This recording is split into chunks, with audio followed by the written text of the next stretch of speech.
Recording in progress.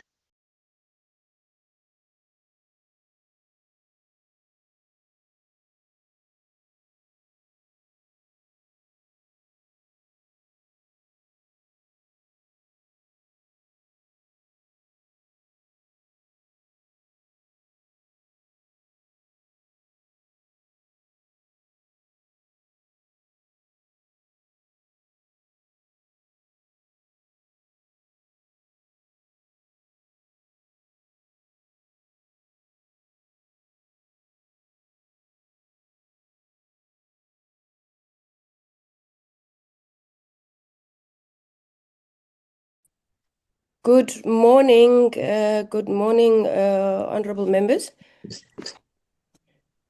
Good morning, honorable chairperson. Good morning. How are you doing? I am very well, thank you. How are you doing? It is the Republic of Cape Town, but I'm looking forward to our engagements today. Thank you, Diblofa and Thank you very much, Chairperson. Let me maybe start off by greeting you, Honorable Maimane, Chairperson of the Standing Committee on Appropriations. I want to greet the members of the two committees, Appropriations and the Portfolio Committee on Communications and Digital Technologies. Our Honorable Deputy Minister, Mondli Gungubele, who I've seen is in the room. Also, the leadership, I think, of the department, of the DCTD and the entities that are present. Chair, with your permission, maybe before I even get into the purpose of the meeting, I thought let's get some housekeeping done. So I wanted to request the members of the Committee on Communications and Digital Technologies to just introduce themselves. I will then hand over to you for the same courtesies if permitted. I'll take apologies, then I'll go into the purpose of the meeting, and then we'll have a look at the agenda for adoption. Is that in order, Chair? That is 100%. Thank you very much. And really, let me especially welcome all the respective members on, at least particularly on this joint meetings. I think it's important that Parliament do its work of ensuring that the interests that are shared across both from an appropriations point of view and from a portfolio committee point of view, that we're able to achieve. So I think more than anything, it's a seminal moment for Parliament, especially in the 7th administration, to begin to use its full powers to achieve what is the interest of all South Africans. So I'm really looking forward to our engagement. So Honorable Chairperson, welcome, and certainly welcome to your team. And I'll introduce the members as post your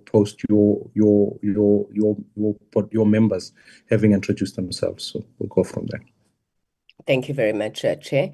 So I will just call out the names as I see them on the meeting list. Could I start with Honorable Subrathi? Good morning, Honorable Chairperson and Honorable Chairperson of the Portfolio Committee on Appropriations and honorable members and all colleagues on the call. My name is Imran Subrathi, and I'm a member of the Portfolio Committee of Communications and Digital Technologies. Thank you.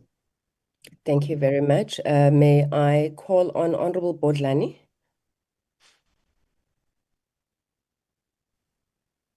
Good morning, Chair. Good morning to the meeting. Thank you very much. Enjoy the Gautrain. Honorable Vilakazi?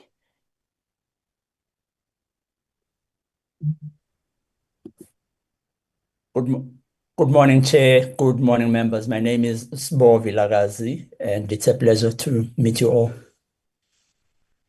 Thank you very much. I am missing people that I'm not seeing on the list. Let me check if Honorable Shongwe is here. Good morning, Chairperson. Honorable Shongwe has just tendered an apology. Thank you. Honorable Elisha? So apologies, Chairperson, for Honorable Kalishe, Honorable Shongwe, Mr. Matafa, and Mr. Saul. Thank you.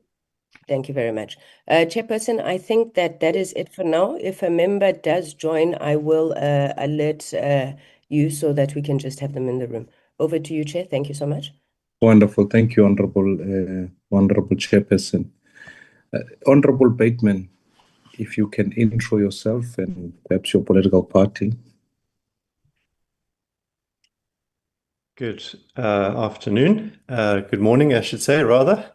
And greetings to all my colleagues and to everybody else who's present this morning. Thank you. I see Honorable Talega Mazibugo is also on here. Honorable Talega Mazibugo.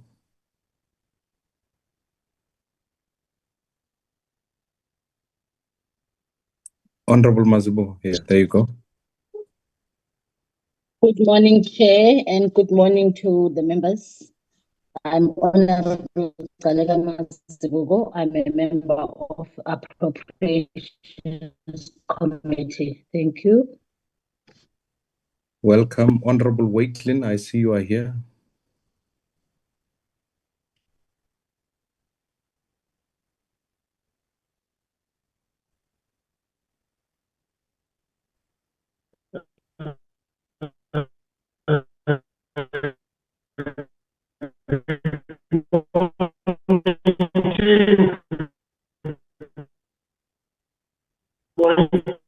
Chairpersons, my name is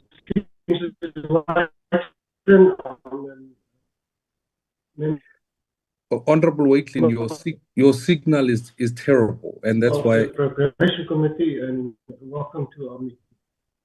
Yeah.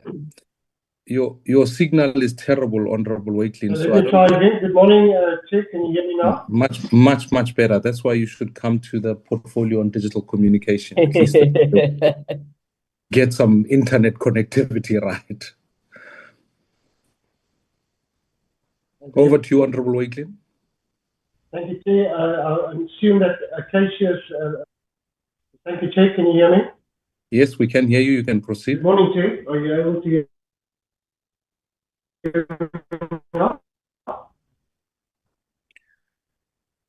Honorable Waitlin. Good morning to the Chairperson, and thank you very much for our meeting this morning. It's fine. Please continue. Okay. Honorable Waitlin, I think we're going to have to leave you. I suspect you are at Acacia Park, which seems to be part of the challenge. Let me move on to Honorable Mkonto. Thanks, Chair. Good morning to you, Chair, and your co-chairperson. My name is Kosim Konto, deployed in the Portfolio Committee of Standing Committee of Appropriations by the Economic Freedom Fighters. Thank you, Chair. Welcome, Honorable Mkonto. If I'm not mistaken, I don't see Honorable Sigete and I don't see Honorable Siate. If I'm not, so if there's a member in the portfolio committee, we like to consider ourselves Honorable Chairperson, the Premier League. So as derived from the Constitution, that is. So if there are members who come from the Premier League, if you Honorable Sigete, you can intro yourself. No, thanks, Chair. My name is Michael. Surname is Sigede, on the Standing Committee of Appropriation from the African National Congress. Thanks, Chair. Thank you very much. And let me express my welcome to the Deputy Minister, Bele, who's here. Let me proceed with the other members. Yebo. Thank you, Honorable Moali. You can proceed. Yeah, my name is Honorable Moali. Greetings to you, Chair, and the co-chairperson and all honorable members. I'm Moali, deployed in the Appropriations Committee by Umkhonto Part. Yeah. I thought for a brief moment I saw Honorable Ngabo Yomzi Kwangwa Uchawe Ungaqhuba Mhlekazwa. Thank you very much. Morning, colleagues. I'm not honorable to myself. I am Nabayum Zikwankwa, a member of this committee representing the UGM. Thank you, Noka. I think that concludes the members from our side. If, as in the same courtesy, if any additional members come on board, we will then take inputs as we go. Honorable Chairperson, let me hand over back to you.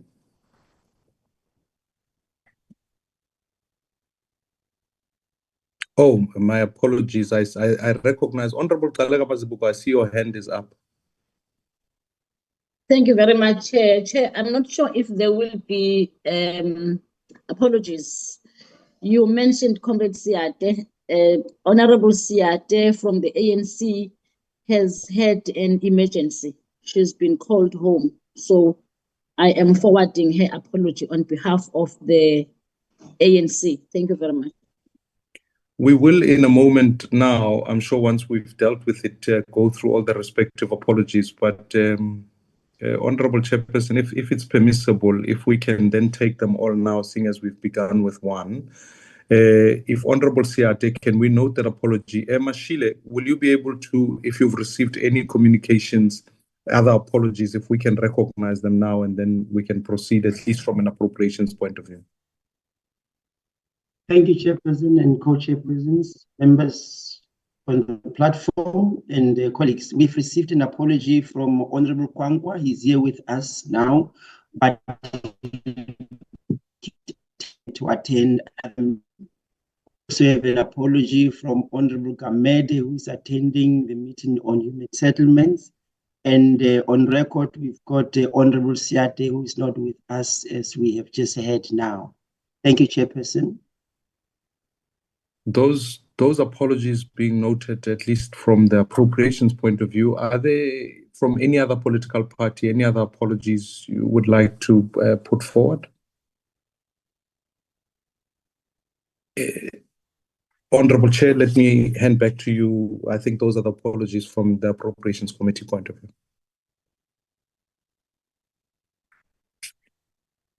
Thank you very much, Chair. Can I then call for apologies from the communications point of view? Hajira, I know you had mentioned Honorable Matafa. If we could just note all apologies, please. Good morning, Chairperson. Chairperson, we have an apology for the Minister DCTD, who's booked off due to ill health. And then our members, Chairperson, as I indicated, Mr. Sols, Mr. Matafa, Ms. Kalishe, Mr. Shongwe, and Mr. Kubani. Thank you, Chair. Thank you very much. I do know that Wednesday is not our standing portfolio committee slot, and therefore it becomes difficult for members to attend to Wednesday. So we note those apologies. Thank you.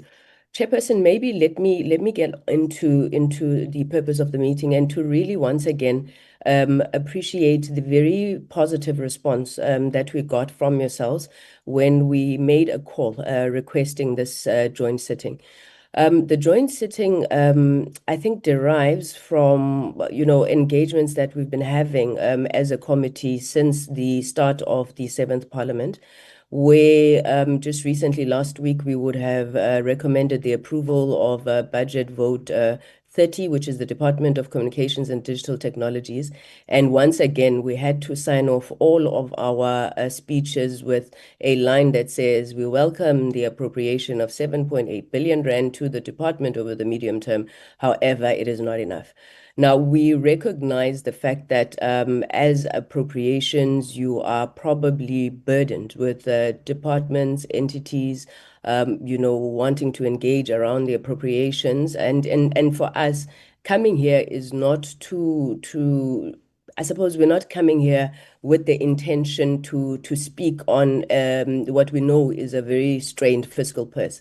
But there's been very positive, I think, developments that have happened in our portfolio. As a portfolio committee, we're responsible for two departments, one being the Government Communication and Information System, which is not the subject of this meeting, and then the other one being the Department of Communications and Digital Technologies. Now, over the last couple of years, I think that members would know and appreciate that there's been a number of challenges that have beset the entities that are within their portfolio, whether you're talking about SAPO, you're talking about the SABC, Postbank, and so forth. The list is endless. It's 13 entities all in all.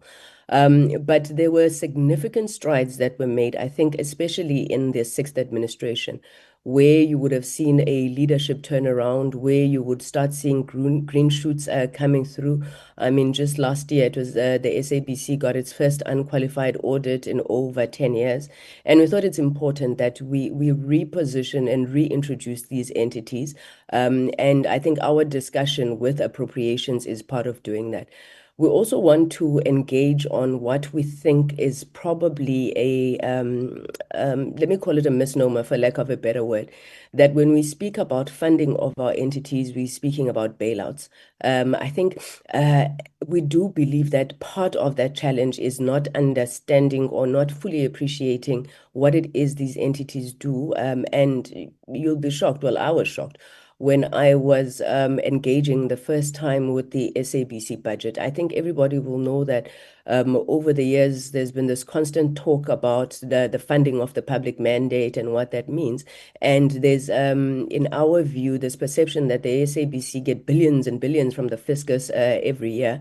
And the truth of the matter is that the SABC just last year was funded only 198 million from the fiscus, and they've been running that organization purely, I'll say purely, because it's more than 80% of their budget that they raise from their own commercial activities. Now, it's things like that that we want to talk about. But I also want to underscore, before I ask the Deputy Minister to also come in, I also want to underscore, I think, the central role that we believe that ICT is meant to play in economic development and really just being a critical enabler of job creation and inclusion. You were joking earlier saying that, the network is not working and that's why they're sitting here with us. And I'm happy that the chairperson of ICASA, for example, is in the meeting. So when we speak about quality of service and things like that, they know that they have to deal with that because that affects all of us, how we work, how we play, how we do anything. And ICASA would then turn around and say, but we do not have, chairperson, the necessary monitoring tools to be able to do things like that.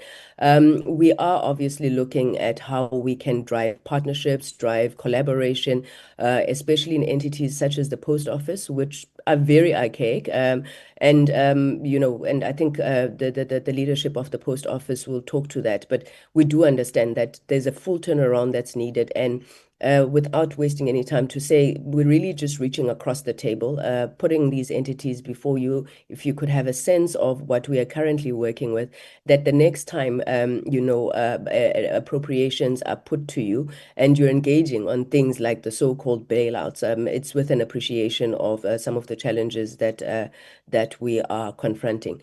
The last thing I want to say, Chair, and I suppose it could be a matter for further discussion at a later stage, was that as the portfolio committee this year, when we were looking at passing the budgets, or at least recommending the approval of the budgets of the two entities, we sought to invoke Section 9 of the Money Bills Amendment and Related Matters Procedures, that bill, the bill. And what we wanted really was to say that Parliament has been passing these budgets over many years, and what you said in your initial opening remarks, that we must start utilizing the legislation to its fullest capacity, where the committee is not convinced, of what is put before us. Ours is not to just rubber stamp whatever the departments put before us, but that we must engage, and if necessary, we must then put, conditions that we will oversight on a regular basis as part and parcel of seeking to hold the department accountable. So it's yet untested, and we resolved on it as it relates to the GCIS, not the DCDT, because the DCDT did make commitments to come back to us in April when they're working on the new annual plans and ensure that their targets are aligned with a lot of the issues that the portfolio committee has raised. So I think that chair really just seeks to set the context of the meeting. I will ask that we put up the agenda just for formal adoption and thereafter invite the Deputy Minister to introduce the rest of the DCDT family in the meeting. And I call them family today for the first time. We fight in that portfolio committee, but when we are out together in this way, they are a family. So there's one item on the agenda, which is really the briefing by the DCDT, and we have identified specific entities that we brought with us, being the South African Broadcasting Corporation, the South African Post Office, Postbank, and the Independent Communications Authority of South Africa. May I please have a mover for the adoption of the agenda?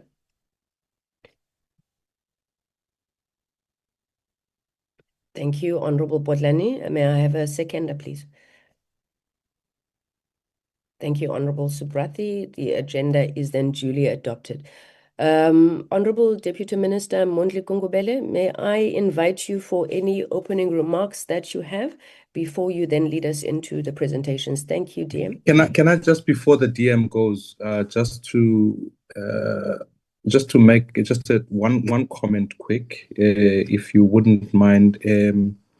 Inherently and principally, and that I want to re-emphasize again, just the welcomed opportunity to be able to utilize the Money Bills and Related Matters Act, which is where we derive the authority for the working of the committee. I also want to pre-alert that the particular conversation we're having today, the committee spent time a little bit yesterday in consideration of its own report to say this is the important work of what that bill envisages. That in fact committees of parliament are able to engage, be able to utilize the process which quite clearly is laid out about how we go about potentially in the future amending the very money bills that are put forward, whether it be it appropriations or be it the division of revenue bill. And therefore, it is, I say that if I was to use that one saying, is to say, dinjadi bofilwe, which means that we are very much looking forward to a thorough engagement. I think that the committee itself has a very much strong view of saying, going particularly in the inner and the outer year, we certainly believe that the outlook of the budget can't just be almost exclusively on the conversation around the social wage. It ought to be equally so invoked in what economies of the future look like, and digital communications and enablers in this regard then become paramount. We're clear we can have a conversation about debt to GDP and much of that conversation, but in fact, borrowing to fund infrastructure is part of an economic plan that can be able to stimulate economic growth. So we coming from a standpoint that says this is a welcome engagement, this is an opportunity we can utilize the law. We're certainly looking in the medium term, in that inner and outer year, asking some very fundamental questions about not only spending reviews, but in other words, looking at how we stimulate economic growth. So, Honorable Chairperson, I say those because I thought it is important that even as members contribute and inputs are made today, that they arrive in a spirit that says it isn't a conversation for conversation's sake. It is also in the background of our minds to say, in the medium term, what work can we do to be able to enable economic activity, certainly in the digital space? So welcome, and I'm certainly looking forward to that engagement. I thought it is important to put that point across. No, truly appreciated, Chairperson, and thank you. We do absolutely feel welcome. Honorable Gungubele, over to you, Deputy Minister.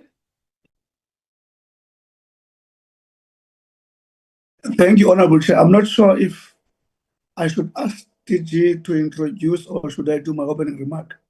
What's your advice, Chair? I think let's get the DG to introduce the team, and then we take your opening remarks thereafter. Thank you. DG, please come take a platform for introduction. Thank you, Chairperson.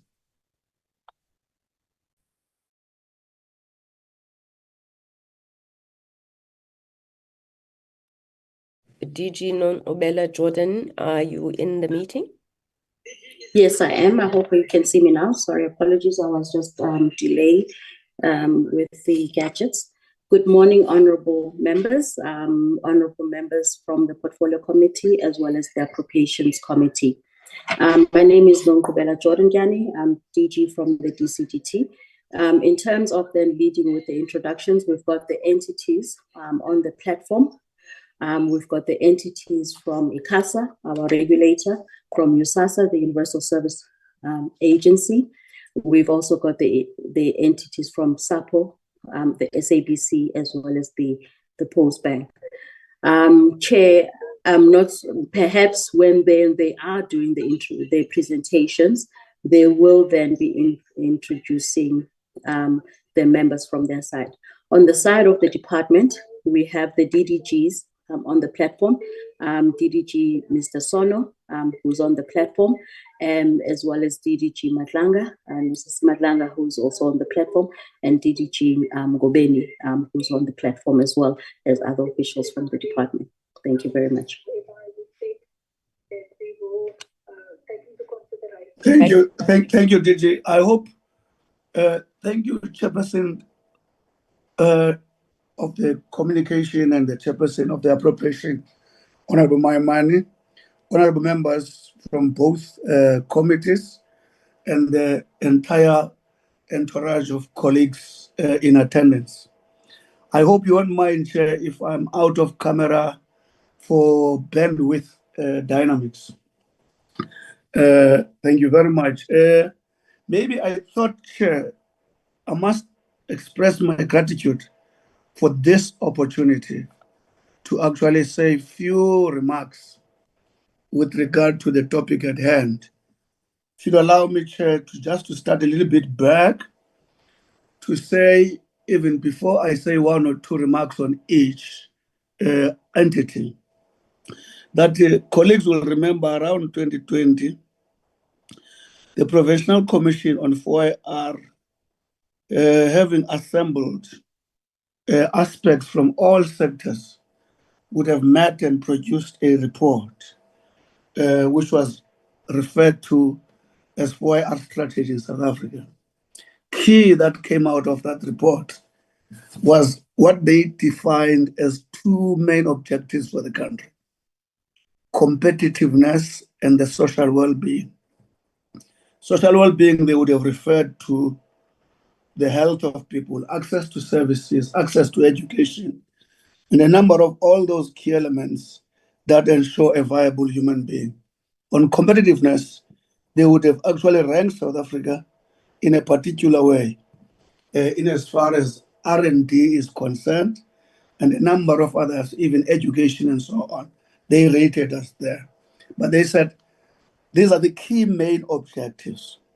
And what makes these objectives, in my view, Chair, very important is that a small open economy like ours, its main value for a particular period derives from the forex earnings, meaning that we must master being competitive so that we sell as much as we can, as we build the strength of our economy. It is in that instance where this modern technology comes in. Because if, for instance, other countries are using AI to produce their services and products, it means they are more competitive than us, and we will be producing at a higher cost, and it means our prices will be high, and our products will be wiped off, and we get weak at through a very critical leverage of international competitiveness. So that's the sense of this what we call this technology. So I thought it is important to raise that and also accept the point that until discussions like this, which have been actually initiated by yourselves as our leaders, take place and we go beyond routine dismissal and acceptance of project proposals, but we reject and accept on the basis of thorough science of cost and benefit analysis. Having said that, if I go quickly in appreciating this opportunity, if you look at ICASA, for instance, ICASA is a regulatory entity, and ICASA has to be apace to ensure that, in ensuring that there's an equitable coverage, there's overall coverage, even for the poor people, to ensure that they have got access to the virtual or to the world online. ICASA has to actually ensure that its systems do adapt. For that to happen, ICASA needs resources. And then ICASA at times gets threatened by the big businesses, the multinationals, as they try to do this. Big business, multinational, whatever. When they do this, they end up at times in court. At times they get timid to fight for developmental cause because they don't have enough resources to contest those. Yes, fighting those fights is taking forward a developmental agenda. And then if you go, for instance, to SABC quickly, as we all know, SABC has to inform, educate, preserve culture, and to all those issues. It has to ensure that as many South Africans as possible have got access to information. And this is not a luxury. This is an objective of luxury. It's a fundamental developmental objective. But for SABC to continue doing that, Chairperson has already spoken about the what to call the ratio of public to private sector revenue extraction. That public is just is a non-starter, and it means they are commercially dependent to actually make their revenue, and for them to be able to actually to stay their costs in that area, it means they have to be competitive, and they have to be digitally capable, because things have moved from archaic methods of storing information. They are modern. For them to do that, state has to actually make a statement in terms of its belief with regard to that mandate.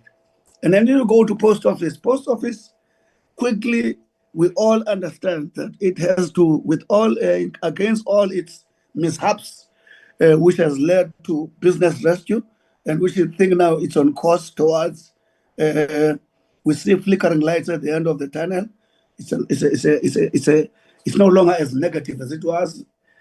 Post office, again, one of the reasons colleagues will remember, over and above mismanagement and misleadership, one of the critical problems it was confronted with is the issue of failing to adapt to the modern technology with regard to communicating information, especially with its primary mandate of ensuring that the far-flung and the underserved do have this information. Of course, there's a lot of different innovations on how best post office can avail infrastructure, not only to those people, also to other departments and so on, using the already existing infrastructure that it has. Lastly, if we go to Postbank, Chairperson, you will find that Postbank is on record having disclaimers for 3 consecutive years, having no executives for no less than 8 years. And as a result, got itself where it was, against its mandate of ensuring that the underbanked and the unbanked have got access to what you call, to this financial what you call products. We were able to put together a team that, in our view, has turned around Postbank and actually is has moved away from disclaimer, now qualified, moving hopefully towards what to call unqualified, because it's just unthinkable that a financial repository of society can even tolerate a modicum of a disclaimer of a negative audit finding. Now, we've put together in less than 2 years a team of men and women. We've just turned around and made that bank to even qualify now to have a card that is internationally recognized by all financial what to call systems.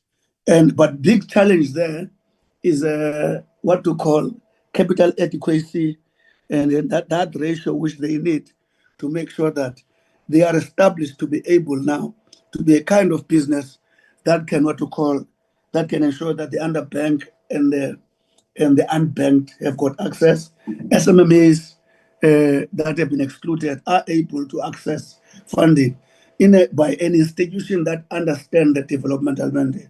Having said all those, I'm saying I'm using those remarks, Chair, to appreciate this discussion. I know, on a lighter note, that it stands a risk to be a discussion at times. It lends itself to a debate between, in my view, neoliberal hawks and public sector ideologues. But at the end of the day, as long as all of us converge on undisputable imperative of the developmental challenges of the country being a developing country. Thank you, Honorable Chair. Thank you very much, Deputy Minister, for those opening remarks. Maybe let me just say that the Deputy Minister is the only person who is going to have the indulgence of switching off his camera while he tries to sort out his bandwidth, and he will be fine when he comes back. I'm saying this, colleagues, because we do have parliamentary streaming services here, and it's important that as we communicate, we are as transparent as possible, and we make the visual experience at least worthy of the people who would have taken their time to log in. So may I then start off by inviting colleagues. The time is 9:35, and we're going to have to manage time quite carefully. I'm going to give, I know we had agreed on 30 minutes per presentation. If you can do it in less than 30 minutes, it will be truly appreciated, because we need to get through all of the entities and then open for discussions afterwards. So may I invite the chairperson of the SABC. I had seen that you were here. Katu, if you could come in, please. Thank you very much, Honorable Chair, and greetings to Honorable Chair Maimane and all the members of the two committees, as well as the Deputy Minister, DG, and colleagues on the line.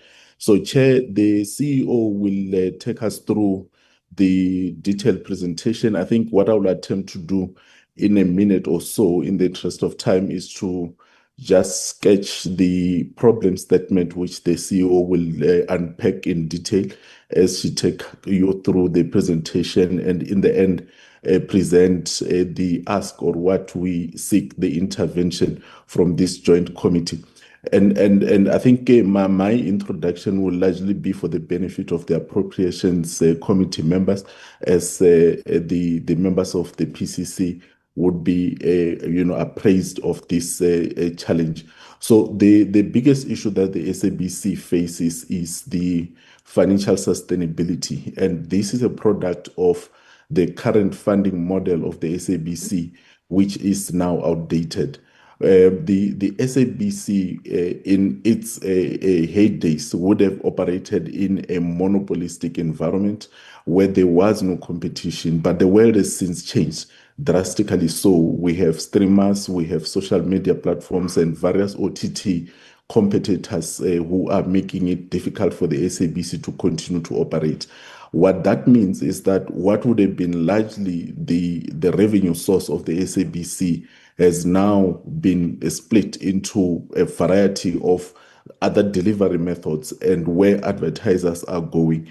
And in the context of an organization that has both the public service mandate and the commercial mandate, where the public service mandate is composed of programming that is not attractive to advertisers or that targets the preservation of things like language, culture, religion, which is not seen to be profitable for advertisers, that creates a problem. And this problem comes from the fact that in the current funding model of the SABC, that public service mandate was intended to be financed by the TV license regime. And to this end, the TV license regime has spectacularly failed, in the sense that as we speak now, the evasion rate is sitting at about 85%, which means only about 15% of people who are eligible to pay TV licenses are not paying. If we look at what government contributes towards that public service mandate, it is very minimal given the size of the cost of that mandate. Just to put numbers on the table, the Honorable Minister Malatsi would have last week presented this budget vote, in which he would have reported that the allocation to the SABC over the MTF period is about 700 million, which means effectively only about 233 million is allocated to the SABC on an annual basis, when in reality the SABC requires 2.3 billion rand a year to fund that public service mandate. So between the 85% evasion of TV license payers and the 233 million that we get from the fiscus against a cost of 2.3 billion, you can already see the shortfall. And this is the shortfall which we are saying cannot necessarily be funded from the commercial activities of the SABC, because the larger part of it it's something that advertisers are not attracted to. So this just at a high level just paints the problem statement of the financial sustainability of the SABC and the intervention that we seek, which the CEO will speak to in detail later on as she presents, that speaks to intervention in relation to the funding of this public service mandate, because we believe that the strategy that we have put in place and which are currently implementing is able to make the SABC a sustainable organization if we're able to plug this hole of the public service mandate. With that, Chair, let me hand over to the Group Chief Executive to take you through the detailed presentation.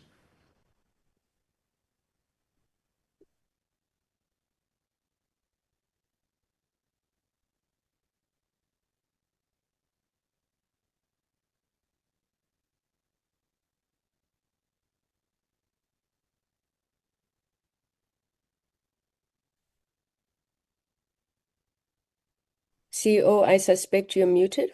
Can you hear me now? Yes, we can.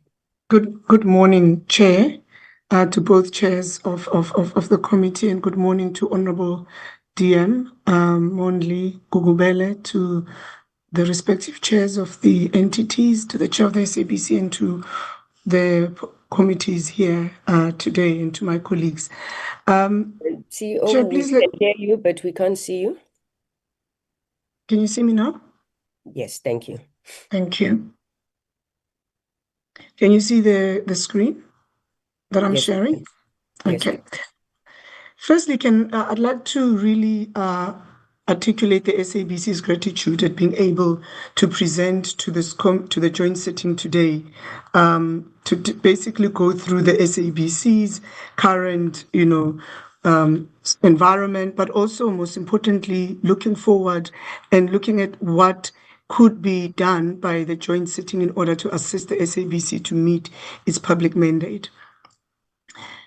What's important, I just thought that just to remind the sitting here today, is that the SABC strategic value proposition was articulated by both yourself, Chair of the Portfolio Committee, and by Minister Gungubele, that in fact it is critical that we inform, we educate and entertain our audiences, but most importantly in their official language of choice, on their own platform of choice, and also then to translate that to a commercial opportunity where our customers are using the same means to communicate and engage with South Africa.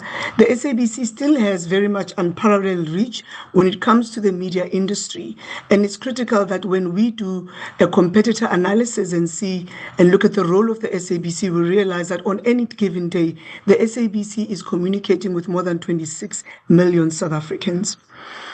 In our strategy, the SABC was very resolute in aligning to the national priorities and the MTDP. And in fact, the SABC is a key contributor to the MTDP strategic priorities. And I'll go through that later. We are a direct catalytic economic contributor to the creative industries and that economy. And what's important there is that we've contributed historically in both radio and television. And now with the growth of SABC Plus, we are playing a bigger role when it comes to OTT platforms. However, the lack of finances to invest in content has actually constrained the SABC and directly constraining the sector at large.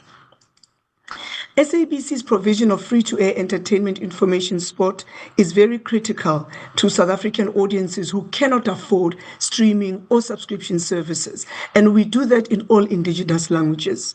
We ensure that South Africans have a window to the world, that they are able to participate, that they have a platform where their voices could be heard, that stories can be told, and that they effectively participate in a democratic process.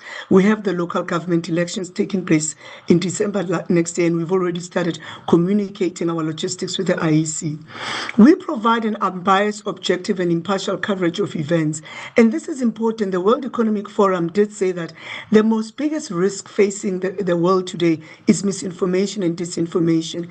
And public service media organizations such as SABC play a massive role in ensuring that listeners, that the people of the world, that South Africans have access to this unbiased information, that they can make decisions about about their lives, which is something that if they go only to digital platforms, it doesn't exist because the quality of editorial and the echo chambers that take place, they don't allow them to do that. There can be no capable state without a sustainable, capable public service media enterprise. We play a massive role in ensuring that South Africa's democracy is protected. There can never be this inclusive national dialogue. We talk about a national dialogue that the president recently launched, but there can never be an inclusive national dialogue without the SABC's reach and audiences, because we provide that plurality of voices on our platforms.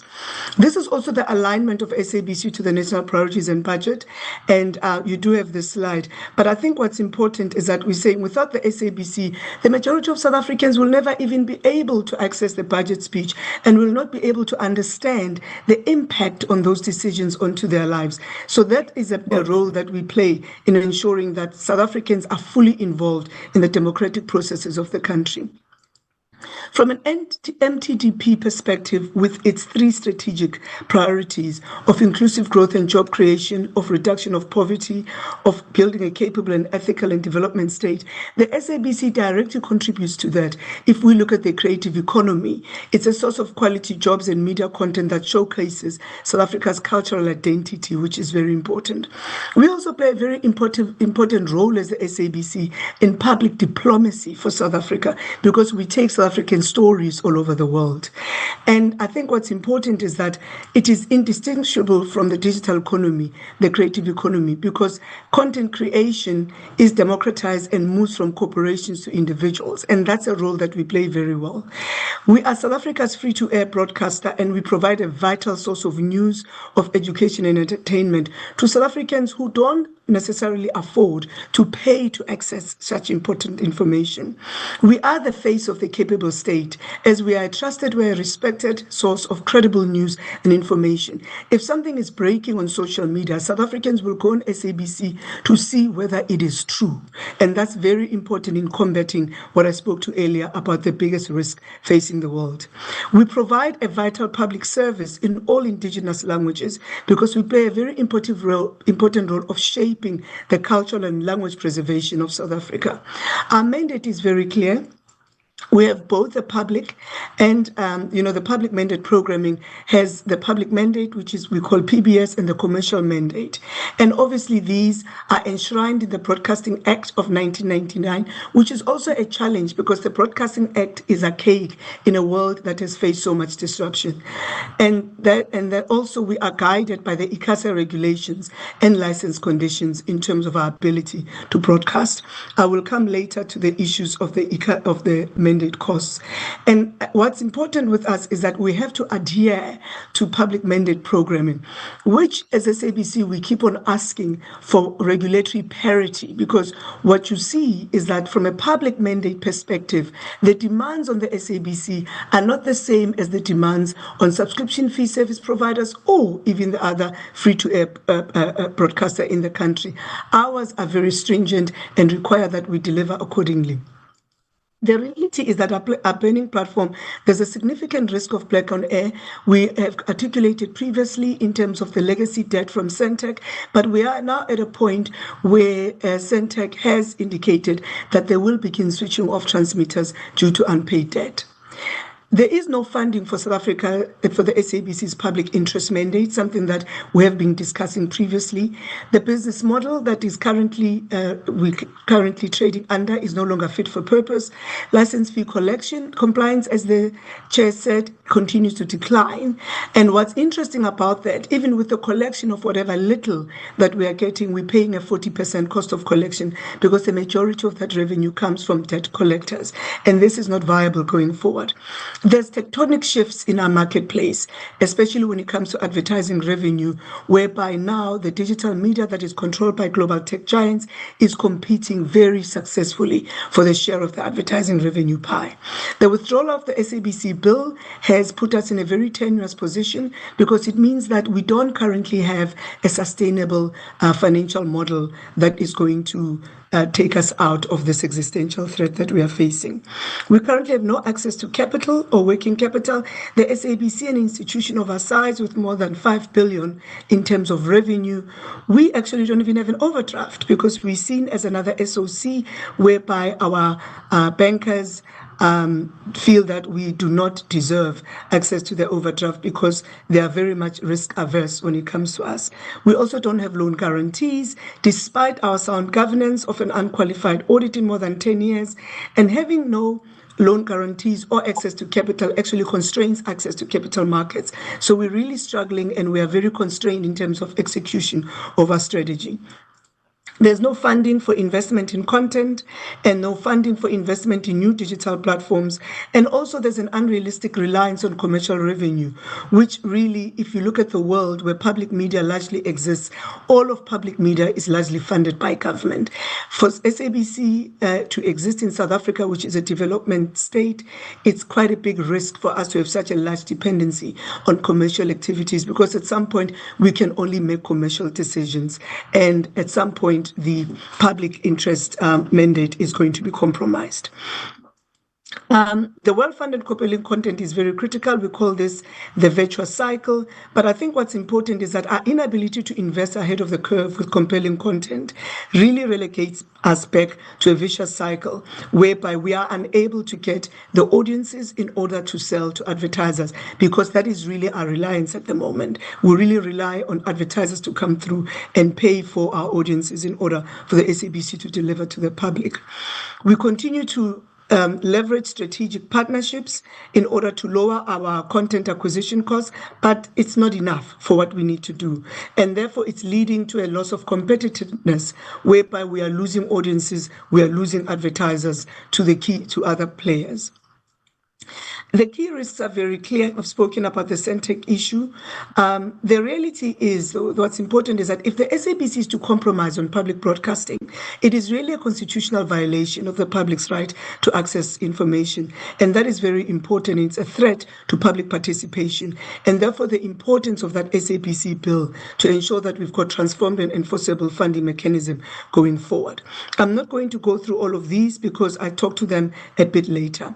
And in terms of our business model evolution, the reality is that our business model has not evolved since the establishment of the Broadcasting Act. And what has happened is that we are now viewed as a commercial entity funding a public interest mandate, but we no longer have control of the levers required to make this possible because of the disruption that has taken place where historically we used to be a monopoly. So we trade on cash flows with very limited access to capital. And you remember that previously we actually sold some radio stations in order to raise capital. The National Treasury did give SABC a bailout a couple of years ago, but let's be honest, SABC actually asked for more than 6 billion rand in terms of meeting their strategic mission, but we were given half of that, and therefore it was a missed opportunity. Also, we didn't get the financial guarantees that would have allowed us to go to the public, to the open market to actually raise funding. We are unable to influence the costs of signal and leakage distribution. And that's also very critical because we really don't have control over our costs, and I'll talk to that later. And we have been unable to increase the license fees over a very lengthy period of time. And therefore, if you look at it, it means that the license fee themselves are actually far less. And what we are asking for later would be the zero rate VAT, and I'll talk to it later. Where does the SABC revenue come from? I always talk to the 13.83%. License fees with an evasion rate of now closer to 86%, account for 13%. 83% of our revenue comes from advertisers and sponsors, purely commercial terms that we have to compete with every other content provider in this country and those coming in from overseas. And then government grants, we know that the minister recently announced the 704 million over the MTF process. That's only 4% of our annual income per year. And therefore we are commercially dependent, which really really is not sustainable going forward. I've highlighted in green, for example, this year's unfunded mandate, the delivery cost of 2.4 billion rand. We've calculated this over, this period until 2027. If you look at this year is 2.4, next year is 2.3, but over this 2-year period, we only have about 263 million coming out of that 704 million for us to deliver on this public mandate. And immediately you can see how unsustainable it is. We are always asked, what have you done to assist yourselves when it comes to this? Because we are not going out to the begging bowl, but there's a lot that we've done on our side. Most importantly, we've really gone through austerity measures where we've looked at direct cost reductions. Everything we've looked at, we've got equitable partnership agreements. They're not always commercially advantageous because we're at a point, for example, when it comes to advertising, we're in a world where discounts are the order of the day. Our yield is actually very weak at the moment, and therefore we must compete at that level. Content funding, we've gone to the different development institutions where we are looking at investment in local content, and we are very far down the line with these discussions. We're strengthening our balance sheet to increase access to capital, and this is going very, very well, and we are seeing some green shoots coming from this. We've got slate contracts that we're looking at in order to reduce cost. Slate contracts are us getting a multiple agreement when it comes to content in order to reduce long-term costs. We are busy with the negotiations, and in fact, some of them are being implemented. So there's quite a lot that we're doing from a direct cost reduction. We're actually restructuring investments in operation, and we're looking at opportunities of further integration. And one of the key things that we're doing there is bringing back quite a lot of our studios in-house so that we can save on those studio costs. And we are also looking at consolidating our transmitter networks. We don't have control over the tariffs themselves, so we're looking at how the rationalization can take place. Historically, technology over a period of time decreases, but unfortunately, when it comes to these transmission costs, they increase year on year, which is difficult for the SABC. I've spoken about the balance sheet, which is very important. There, the acting CFO and the team have been working very hard at revaluing our assets and ensuring that we strengthen that balance sheet. And we've been in the process of disposing of non-core property assets. Some of them were disposed of last year, but it's a very, very lengthy process that's taken us a couple of years. We are looking at unbundling, outsourcing, or partnering on certain broadcast assets where we're looking at them perhaps being better run by other entities, but still owned by SABC, unlike in the previous time whereby there was a fireside sale of SABC assets, and we sit here today having to compete against radio stations that belong to the SABC that now take away revenue from us. We're consolidating the Auckland Park campus, which is very important, optimizing long-term benefit obligations, where we've really looked at our pension funds, and that has been very helpful for us. And we're very clear on the skills of the future that we need and identifying redundant positions. So there's a rationalization when it comes to HR costs. And what's important is that we do have a very clear strategy in terms of managing across horizons, from a first horizon to second horizon to the future. So we're in the position at the moment where we're stabilizing the core and looking at an EBITDA of nil. So there's quite a lot of activities that are going there that really look at those multiple horizons and what the SABC of the future needs to look like. So as we always say, we do not have a turnaround strategy. We have a strategy for the future, which is what is critical, because we don't believe you can turn things around. You have to pivot or perish, which is the mindset of SABC. And inside of that, then there's the funding priorities where we've prioritized the activities in order for us to arrive at that net profit margin that we're going for in Horizon 3. This is the execution plan for the next 12 months. I'm not going to go through it, all of it, but I think what's important here is the monetization of our digital platforms, where SABC Plus, the OTT platform, reached 1.1 million registered users a couple of months ago. We're now sitting, I think, at closer to 1.2 million. And what we're doing is that we are appointing 3 digital agencies that are going to go to market to monetize that platform for us whilst we grow its usage. So that's going to be very critical. And obviously, optimization of our capital allocation, looking at high growth areas for SABC, and really fighting tooth and nail and increasing our advertising and revenue, our advertising in terms of the revenue market share. I'm running out of battery, so if you can forgive me, I'm going to connect. And then we're also looking at really ensuring that our data sales strategy is data-driven, which is very important in terms of ensuring that we stay competitive in a highly competitive market. We have a going concern issue that we've discussed previously, which is something that management and the board is really looking at. And we're very clear in terms of what it takes for us to secure our qualified audit, which is we're going through the audit currently with the Auditor General, and we are very hopeful with the measures that we've taken this year that we will be able to sustain our unqualified audit going forward. But this is something that just goes to show in terms of we are very resolute and we really look after ensuring that we secure a going concern and keep that unqualified audit. We undertake key funding initiatives and we are clear about our sources of funding. But I think what's important is what do capital markets require from the SABC in order for us to receive the assistance that we seek from them? And what we are looking at here is that in order for us to access what we're looking at, importantly, National Treasury funding guarantees are extremely critical. Because as SABC, we are not asking for a bailout. We are saying, give us the tools for us to go to the markets and to raise the funding that is required for us to be able to reach the Horizon 3 that we're looking for. We have structured ourselves, we produce a strategy that we know will work to actually ensure that we deliver on the public mandate going forward.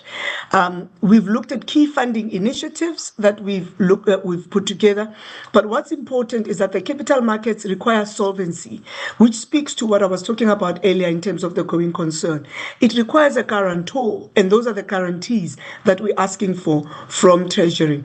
It requires an evidence of positive cash flow. At the moment, the only way we get that cash flow is that 83% coming from commercial activities, and obviously the sustained growth in sales. And we can only get that sustained growth in sales if the SABC is able to invest in that compelling fresh content, to bring in those audiences, and therefore to bring in the advertisers. So it's that virtuous cycle that I was referencing to earlier.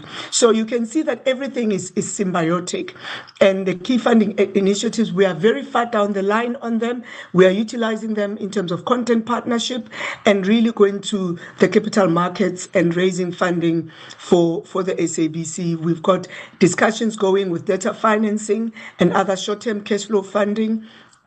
And we've negotiated other partnerships looking at channel carriage, which is very critical in terms of growing our inventory and growing our reach.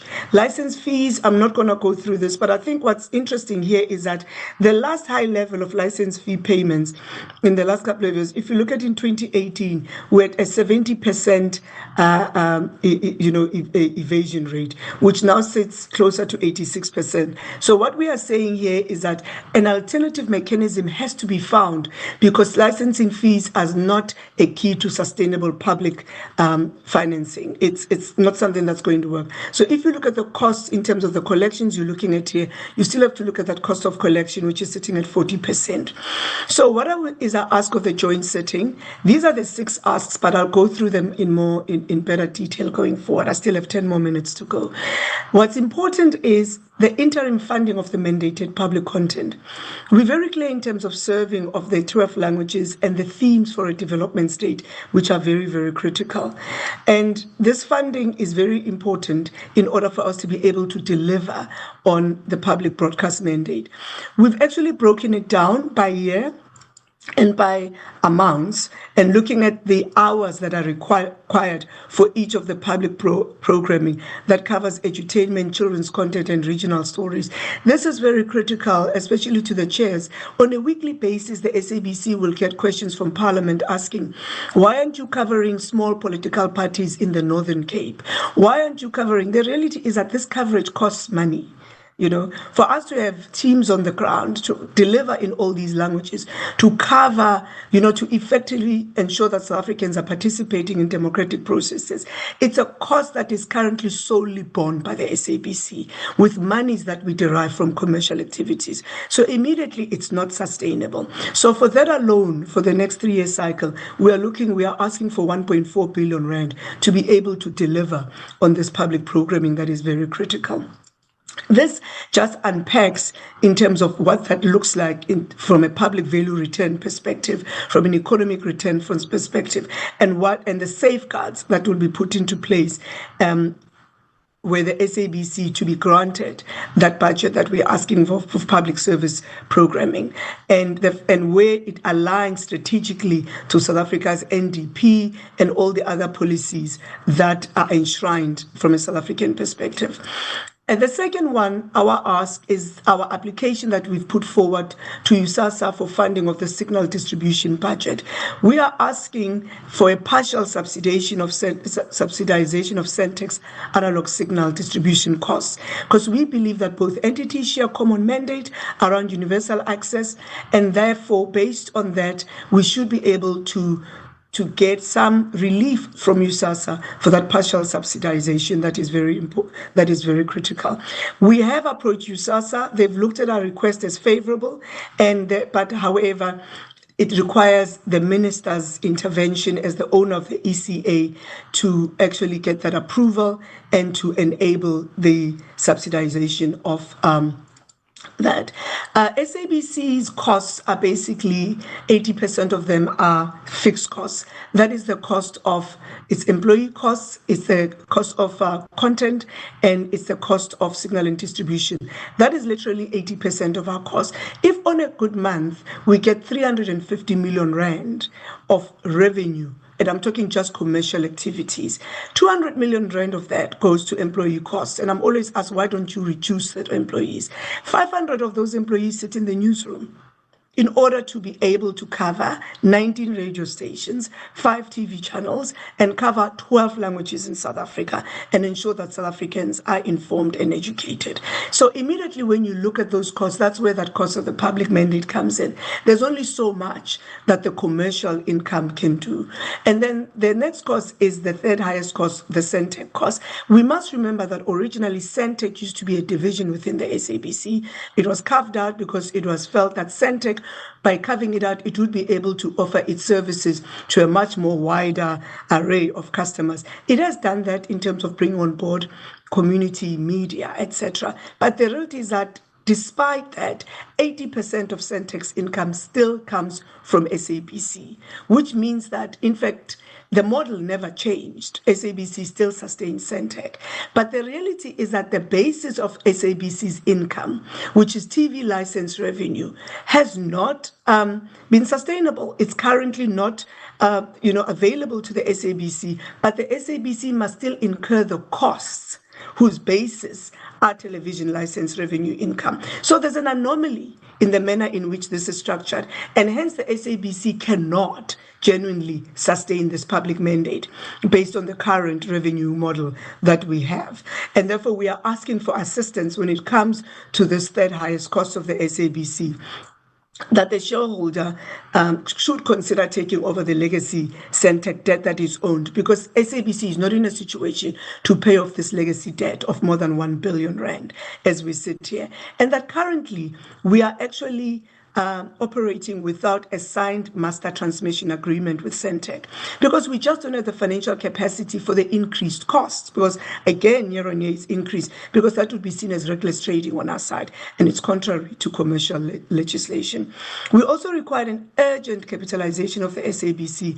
The reality is that there's no entity that can operate at this level without sustainable shareholder capitalization, which is something that has not happened with the SABC. We need need working capital to fund revenue fluctuations, and we need capital to basically invest ahead of the curve, not just for compelling content, but also for infrastructure, which is aging. I always make an example to say the lifts at SABC are more than 50 years old. Schindler has come back to us to say they no longer have the spare parts to service the lifts. It's quite a risk for the SABC. We've gone to market looking for a 10-key solution for that, but the market might not yield what we want because we're looking at a long-term rental, because we don't have the capital to front the investment of those lifts. So it's very important for us to get the capital for assets and technology transformation, because this is very critical to digitally transform the SABC to a public service media for the future. I've spoken about the loan guarantees and the fact that we have not been able to access capital. So if you look at the breakdown for capitalization for a digitally transformed public service media organization, we're very clear in terms of the 4 key areas that need to be funded. I spoke about the critical infrastructure, which is at a risk of collapse. The majority of our infrastructure is more than 30 years old. We've got failing buildings. Our studios are very much outdated, and we're dealing with analog era equipment. Looking at our broadcast technology gaps, our current systems cannot support the latest 4K broadcasts. We now talk about AI-driven newsrooms. SABC does not have that, and it does not have digital platforms that are fit for purpose for our area. So our ERP systems are obsolete. It's important that we bring in an updated ERP system because it's going to ask us with our commercial revenue tracking. Commercial revenue is tracked at real time. At SABC, you can only get your report in 7 days' time. In any other organization, they get that report in the morning when they wake up.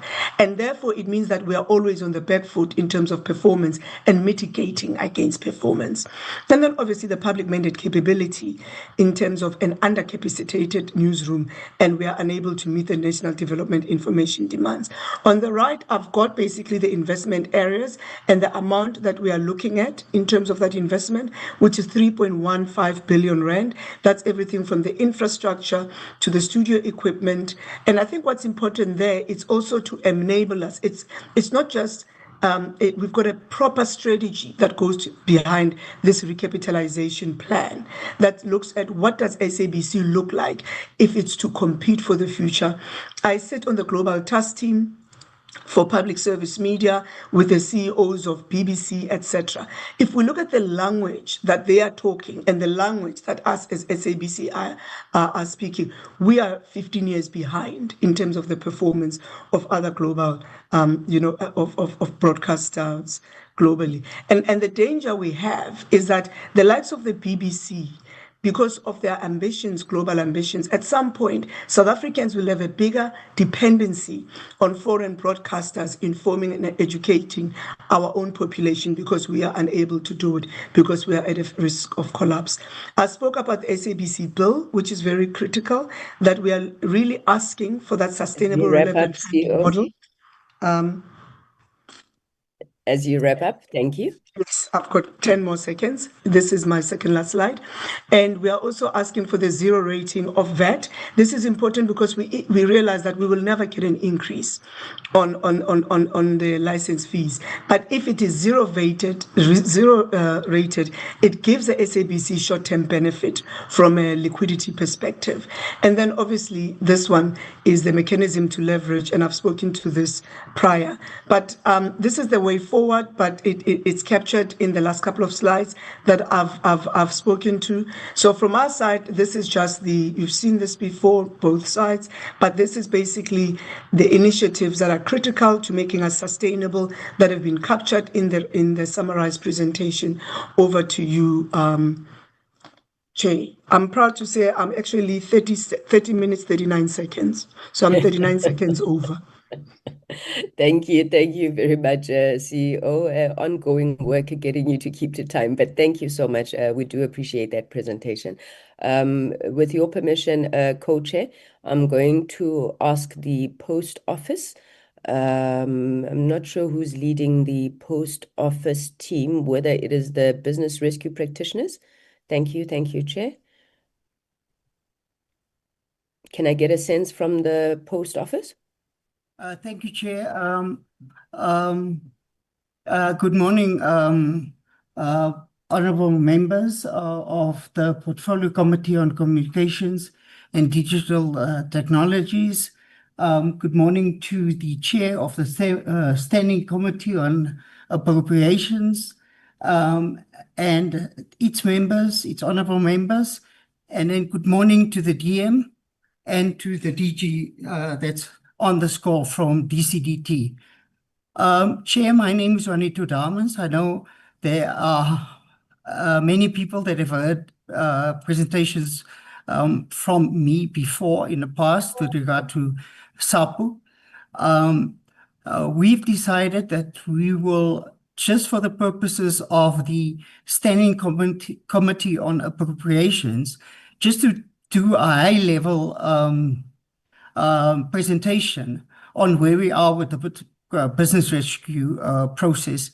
And then I'll hand over to Walter Stander and Lenny Governor to take us forward with regard to the presentations.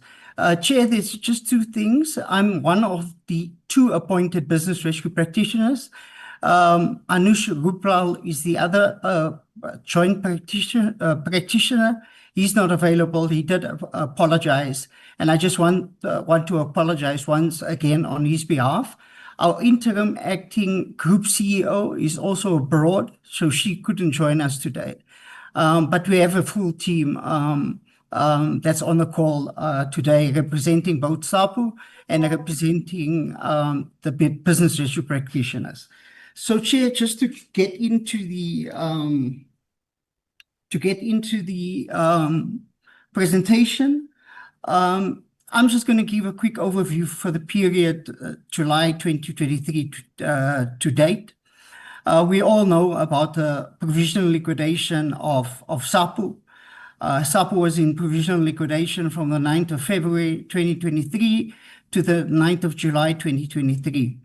On the 10th of July, an application was brought to place SAPO under business rescue.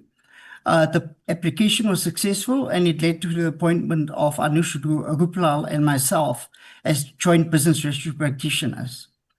We then proceeded to draft the business rescue plan, which was published on the 23rd of November 2023. It was circulated to all of affected parties. It was discussed with the DCTD, with National Treasury, and with our unions. And on the 7th of December, we had our meeting to vote on the plan. The plan was duly adopted, and the business rescue practitioners are now in the process of implementing the plan.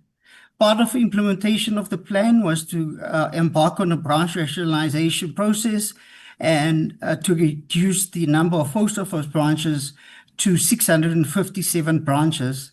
And that happened by April 2024.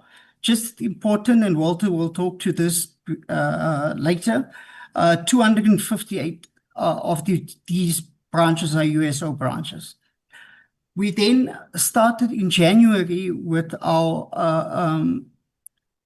retrenchment process. It was facilitated by the CCMA, and that process was completed on the 30th of April 2024, and that led to 4,342 employees being retrenched. We agreed with the unions at the time that we would pay the employee retrenchment packages over a period of over 3 tranches. We managed to pay the last tranche in November 2024, and this came from SAPO's own cash flow, although it should have come from the further funding that did not materialize. SAPO is currently paying its liabilities in the ordinary course of business. What's important as well, I think I just want to make sure, Walter, are you on the second slide now? Yes, he is, Mr. Dammers. Oh, thank you. Thank you. In terms of the business issue plan, concurrent creditors were made an offer of 12 cents in the rand.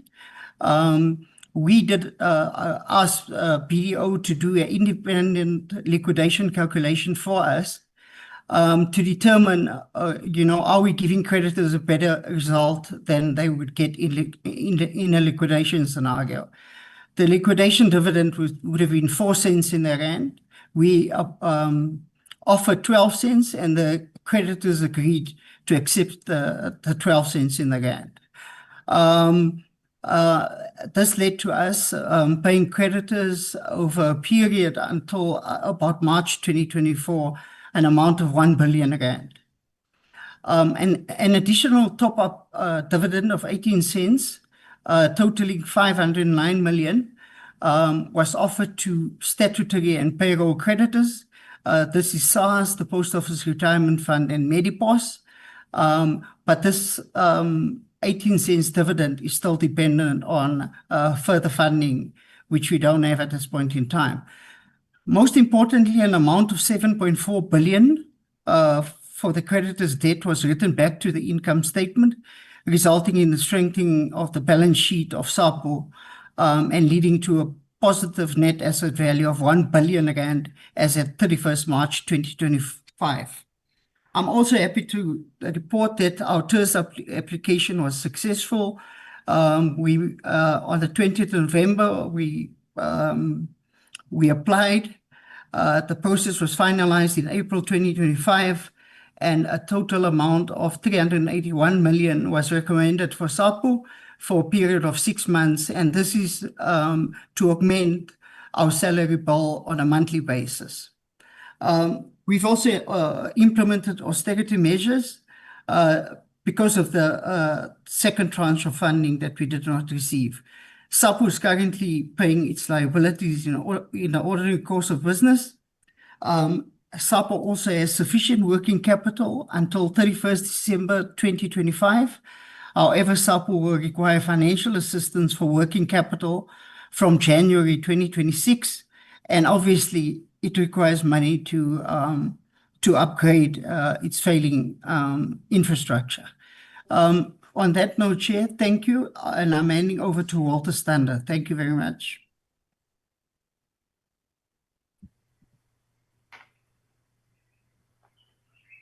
Thank you, Juanita.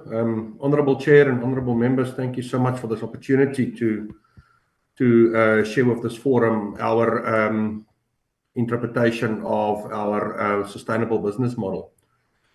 So maybe just to link up with Juanita's comments from earlier, the Post Office has sort of re-envisioned its basis for providing service. During the last 20 to 30 years, the main focus was on the delivery of letters and statements. Unfortunately, through COVID, we've seen a massive decrease in that side of the business. But what we have done was we have looked at sort of the true unique assets and capabilities of the Post Office and our ability to connect both government to people, businesses to people, and people to people. So there's sort of the 3 main foundational areas of how we're going to distill those abilities down into business models is, first of all, our digital reach, which I will expand on. Our physical reach, where we've got 657 branches, as well as an industrial property portfolio. And then finally, our service reach. We've got 2,000 delivery workers that's got the ability to meet client demand at house. And that would be the main foundational area of which we can build a e-commerce platform and delivery network on, specifically focusing on the rural and outlying areas. So to just try and communicate our representation in the market. The blue and green dots are all our mail centers and depots and all our branches. This is the 657 branches. And then there is a active fiber network that supports each of these branches. We are all of these connection points bar 8 facilities at the moment that is fully connected with Metro Ethernet technology, which means that it is carrier grade digital connectivity. And this is the basis of what we have as our core fundamental value proposition. Now, before the 10th of July 2023, when the Post Office went into business rescue, this whole set of network was in the process of being decimated, sold off, auctioned off, and the country would have lost this very important implementation network. And I think one of the important parts of understanding the network is understanding the three-pillared approach of how we have now built up on the basis of this network. So it's not just our physical presence. Each of these points are also enabled with tellers. These tellers have got the ability to do financial transactions through a point of sale, and each of these points are connected via the digital network to the Post Office data center. So it is a ubiquitous network of ability to provide and support national services. So the three bases of our transformation to become an enabler of both economic and social reform is really interpreting the newly amended Act as a strategic pivot. It redefines the South African Post Office from a mail business to a socio-economic infrastructure player for both government, business, and citizens to utilize. And we've done that on three parts. I mean, the Act now prescribed to us to be a player in the integrated government service delivery. And maybe if I can just use some real life numbers at the moment. Our retail network is, to a certain extent, up until 2023 in a crisis of relevance. About 85 to 90% of all our revenues on the retail side of the business, this is now excluding mail and hybrid mail and parcels, this is just the service side. About 85% is derived from our ability to renew motor vehicle licenses, the NVL side of the business. And only 230 of our branches are enabled with that service, which means that we've got about 400 odd branches that is currently not in a position to add any value or provide any services. And it's up to the Post Office to sort of define how they're going to go forward and how they can play a role in government service delivery in order to do that. The fixed cost of that side of the business is approximately 1.2 billion rand. The NVL side of the business covers about 220 to 250 million rand, so about 20 to 22% of that side of the business. We've got a small contract with a couple of other departments.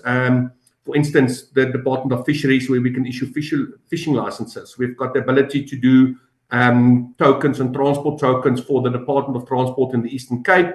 We can do support services to a very small extent to the Postbank. But that is something that we as the Post Office need to look at in order to run a wholesale cost recovery model. So we have to find additional government services that we can deliver. I think the Post Office has done an exceptional job on the retail side, not so much on the mail side, but on the retail side of assisting government departments to meet the citizens, specifically from a transactional point of view, but also from a services point of view.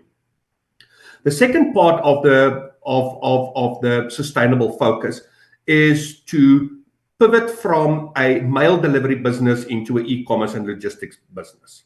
Now, it's easier said than done, but what I can say is that, again, that side of the business has got a target cost recovery base of approximately 1 billion rand.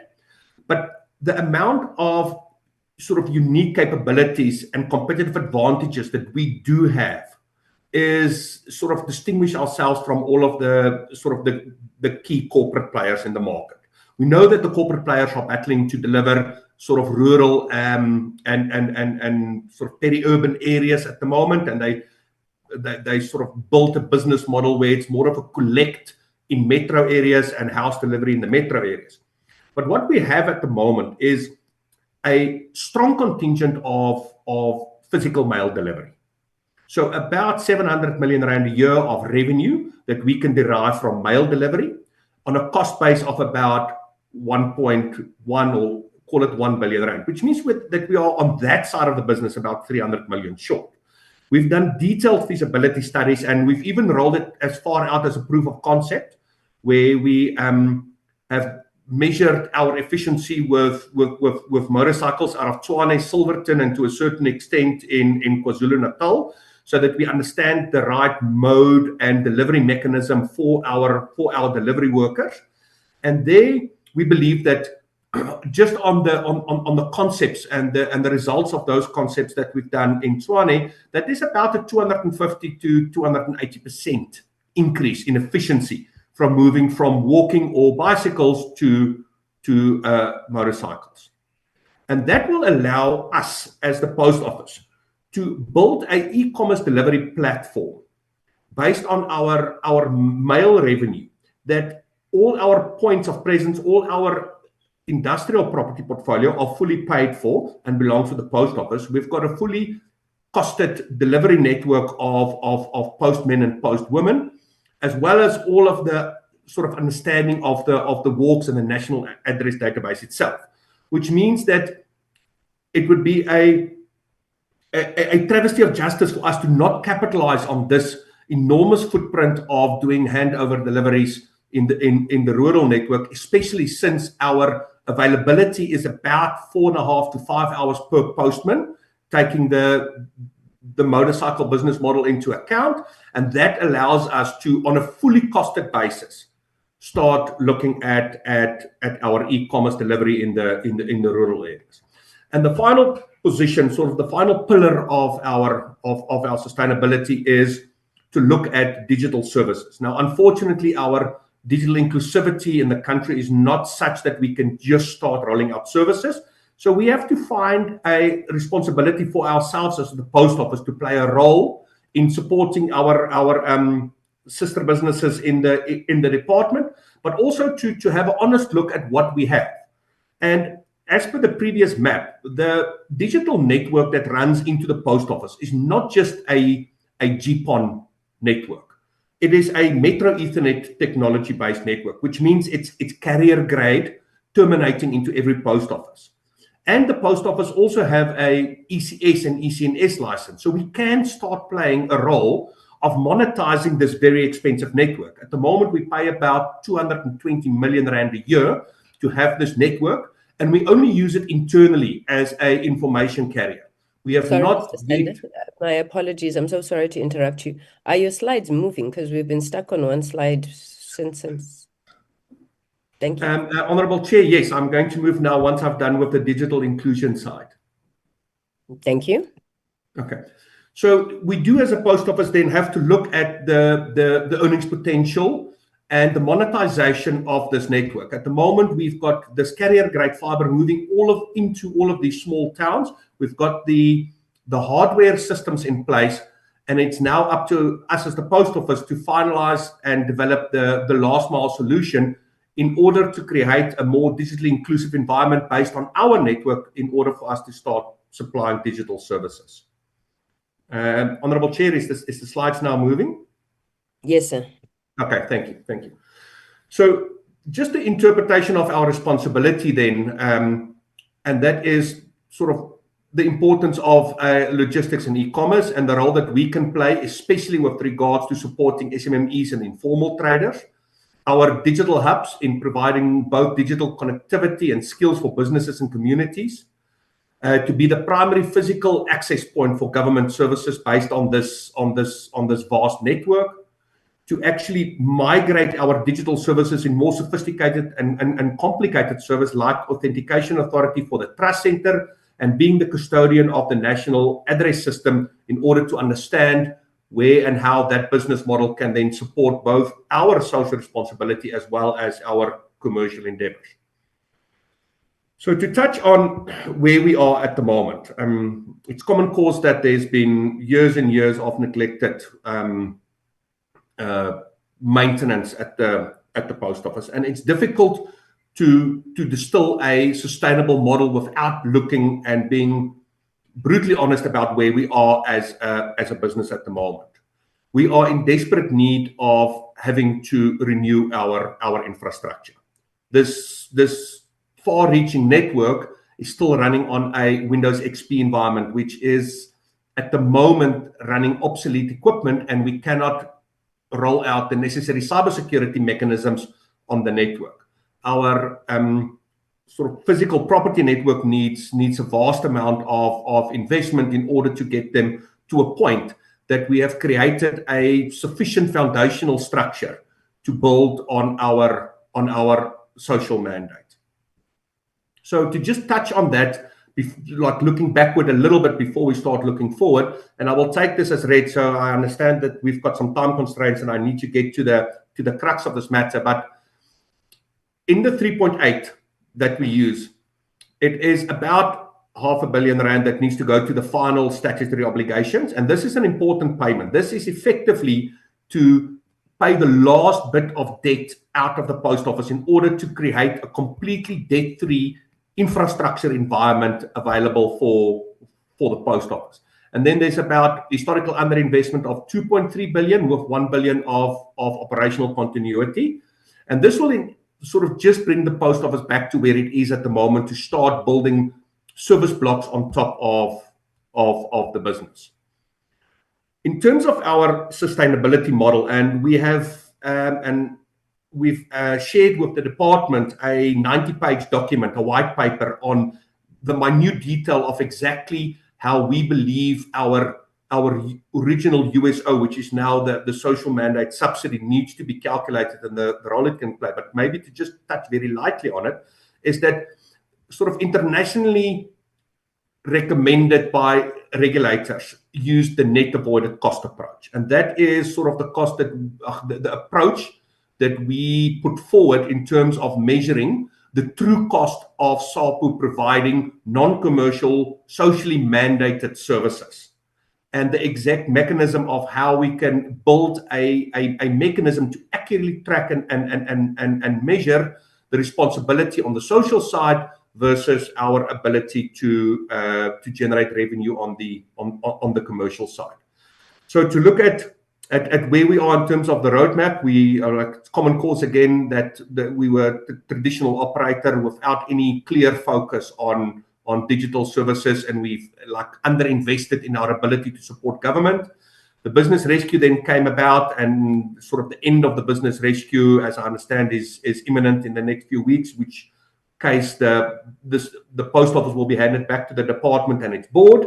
And then the focus of our business model, taking into account the updated legislation to be a modernized social enabler, and the mandate of e-commerce, logistics, and digital inclusion, and a reimagined social mandate subsidy program or framework that can support that importance.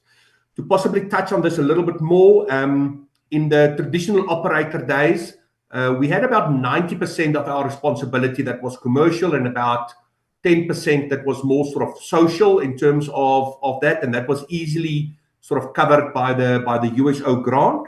We've now seen with the sort of the downturn in commercial mail revenue that ratio have completely gone in the opposite direction. We're only about 30% of our business model, as per our envisaged responsibility, is commercial, and about 70% of our responsibility is sort of more from a social point of view. So we're moving from a primarily focused traditional mail service delivery business. The Act has given us the ability to pivot and transition our business model to sort of include logistics and commerce partnerships in order to expand on our current capabilities, but more important, to sort of for the continued evolution to meet our socioeconomic needs with regards to government services and with regards to digital services. So, I mean, on this slide, we specifically marked in red our preferred option. This is just sort of to take the joint sitting in conference about the options that we've considered about the reclassification.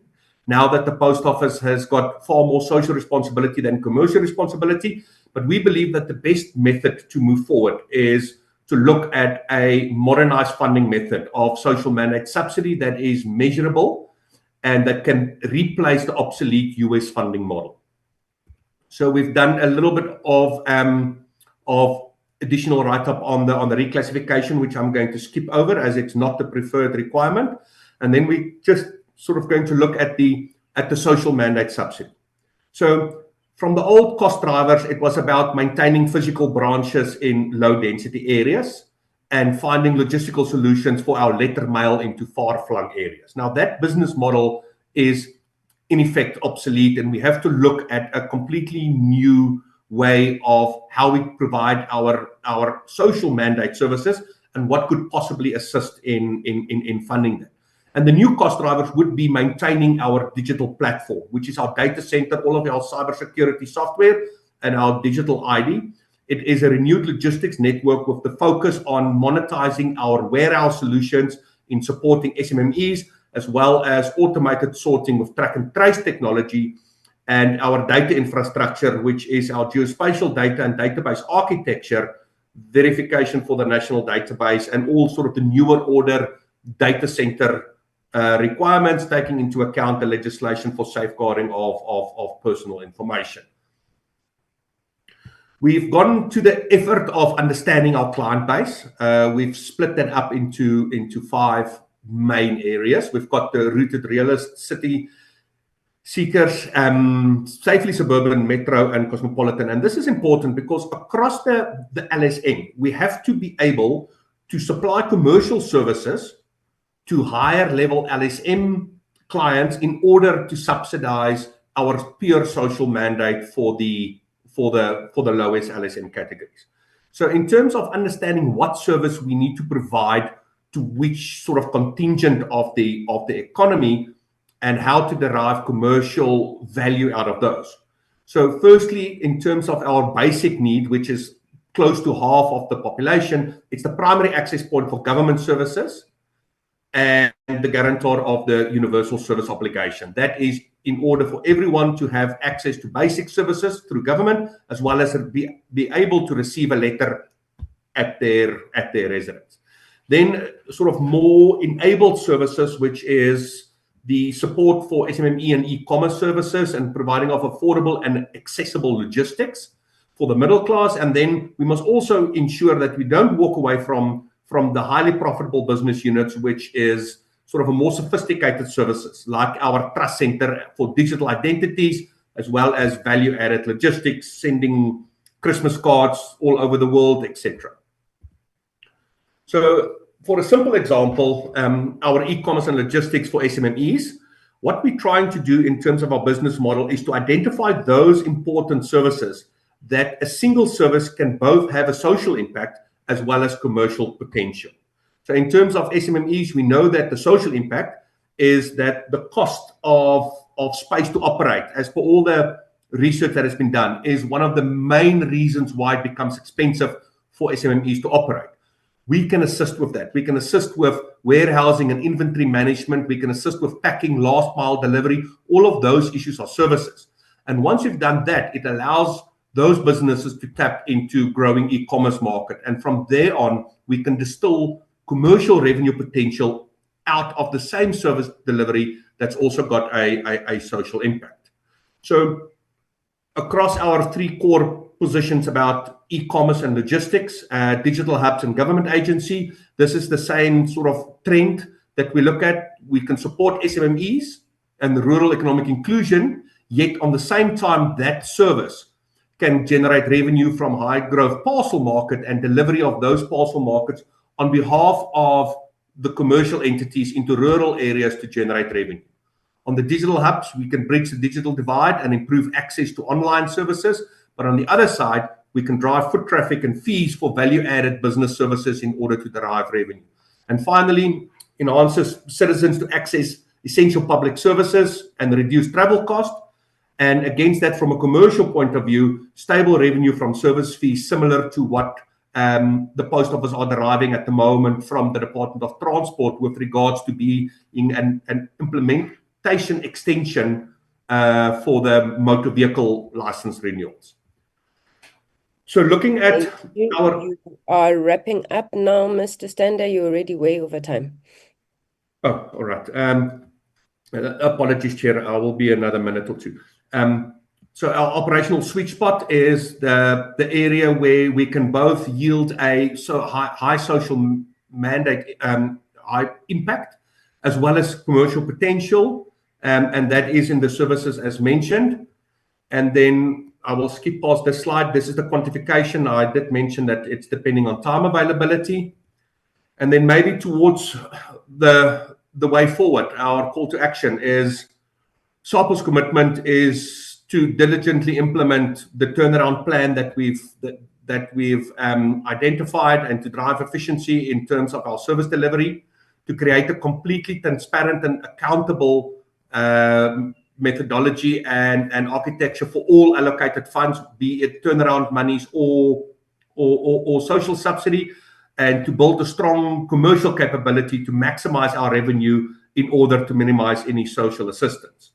And our request is in small cursive, as I said, not our first option, but to consider the reclassification, but more importantly, to have the necessary engagement to create a more predictable social mandate subsidy framework in order to truly recover the cost that we as the post office spend on these mandatory social services, and to engage with strategic partners, more so on the government side than on the private sector side, in order to assist our cost recovery. And once we can be in a position where we can recover our costs, then we are moving on to a sustainable platform. So the risk factors we can take as read, but it is government support and funding to get to where we need to be. And then finally, the next steps is just a set of processes that we've set for ourselves in order to engage with the correct stakeholders so that we can get to a point of implementing our sustainable model. And maybe just as a closing argument, Chair, that we are happy to supply any supporting documentation on request for any of the proof of concepts, any of the feasibility studies, and any of the other studies that we have completed. I thank you. Thank you. Thank you very much, Mr. Stander. Thank you, Juanito, for your initial contributions. Honorable Chairperson, I'm not sure how you would do it in the Standing Committee on Appropriations, but we don't take a break. So I wanted to call the last two presentations. So with your approval, I would want to invite the Postbank, and thereafter the last presentation would be ICASA. Is that in order, Chair? Yeah, that's 100%. The only thing that I'm conscious of is looking at the time. It's 11:15. Two presentations on brings us to 12:45, which in some ways limits part of the engagement at the end. But so maybe we need to work around that. And then the other request I wanted to make, we're not pressed for a break. Just if the respective slides will they be circulated to committee members just for confirmation? Thank you. We'll ensure that that is done right away, that it's sent to you. Thank you. Is the chairperson of the Postbank in the room, Mr. Ngema? Thanks, Chair. Thanks for the opportunity to the chairpersons and members of the committees and Deputy Minister and the colleagues in the room. The CE Chair will give the presentation. I'm going to just make 4 points quickly and maybe we can save on time.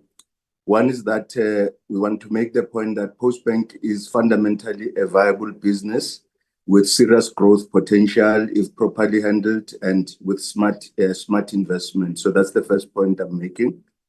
The second point I'm making is that the successful Postbank is destined to have a very significant impact on economic growth as well as on economic inclusion because it will help to unlock the currently poorly served, micro businesses, small businesses, medium businesses, and it will also unlock, obviously, the communities and sectors that currently are quite marginalized by the existing banking sector. A successful Postbank will also have a very good effect on government delivery systems, particularly in supporting the modernization and efficiency of government payment systems. So by payment systems, I'm using one example, the maintenance payment by government that currently don't have proper banking systems supporting them, by example. The third point I want to make, Chair, is that there's some key challenges to overcome to achieve that success that we need as Postbank. The first issue to consider is that the Postbank was the biggest creditor of the South African Post Office. and thus that was the creditor hit worst by the settlement, the business rescue settlement of 12 cents on the rand. So post the settlement, Postbank found itself in a very difficult balance sheet situation, which previously was not the case. So that's the reason we're really in a state, and maybe we can say that's one of the reasons we're here. It's because of that particular settlement. The second point to make is that Postbank, and that's the last point from my side, Chair, Postbank historically had been run on legacy systems and legacy skills that were configured for a post office.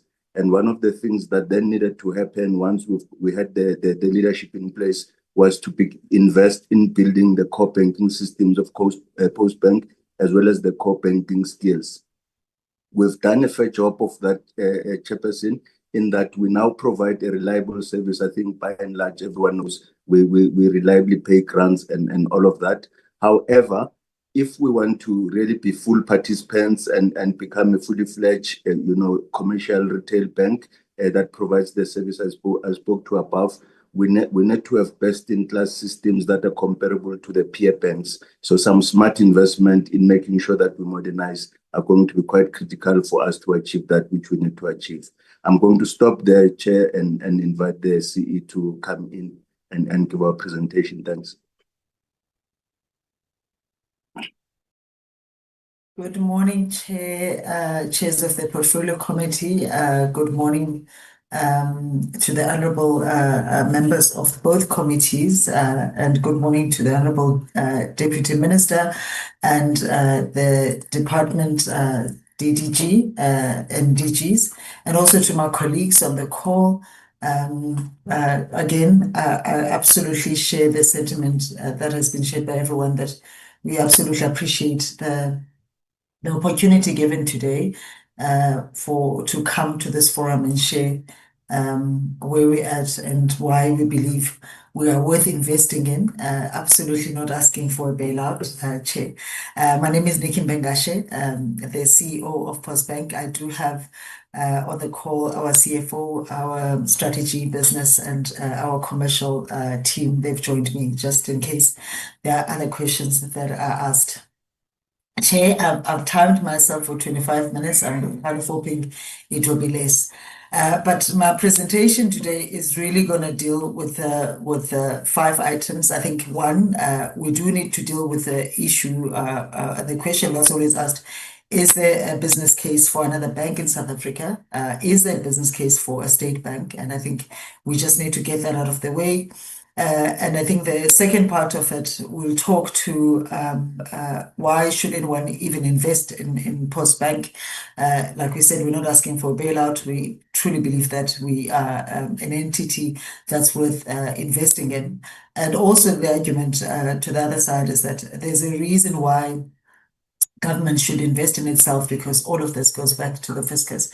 And then we're going to talk about our strategy, how we believe, what's a problem statement and what's a gap we believe we will be closing. And lastly, of course, talk about what do we believe, what's the investment that we need, and why the 2 parts of the investment that we're talking about. So the first part of the slide that we talk to is the criticality of banking service within any economy. And I hope, Chair, you can see, I hope this part of the is not blocking. Is it blocking, Chair? Can you see the full slide? Yes, we can see the full slide, ma'am. Thank you. Thank you, Chair. So we always we start our presentation with this slide that talks about the MDT, medium-term developmental plans, items that we really want to hit and why a bank is critical. I think we always forget how money runs within an economy and how it ends back to our fiscus and therefore planted back into the economy to help with absolutely I think the things that South Africa is still struggling with, poverty, inequality, high employment, and low skills, and I think economic growth as well. So I won't go through this, but safe to say that as the money cycles, all of it ends up with government. But it ends up with government mostly for the private sector in taxes. But if it is then a bank that is owned by the state, it is not only the tax portion that will end up with government, but also part of the profit, which we proudly, as Postbank, are starting to actually contribute to government in both ways. And we believe that we can increase this. So again, Postbank is not here to ask that we bail out, but we believe that we have a responsibility to help build South Africa. And we believe this is one entity that can do that by giving back so that government can spend in the areas that they need to spend in. Again, just a short slide, one slide, just quick differentiation between a private-owned bank and a state bank.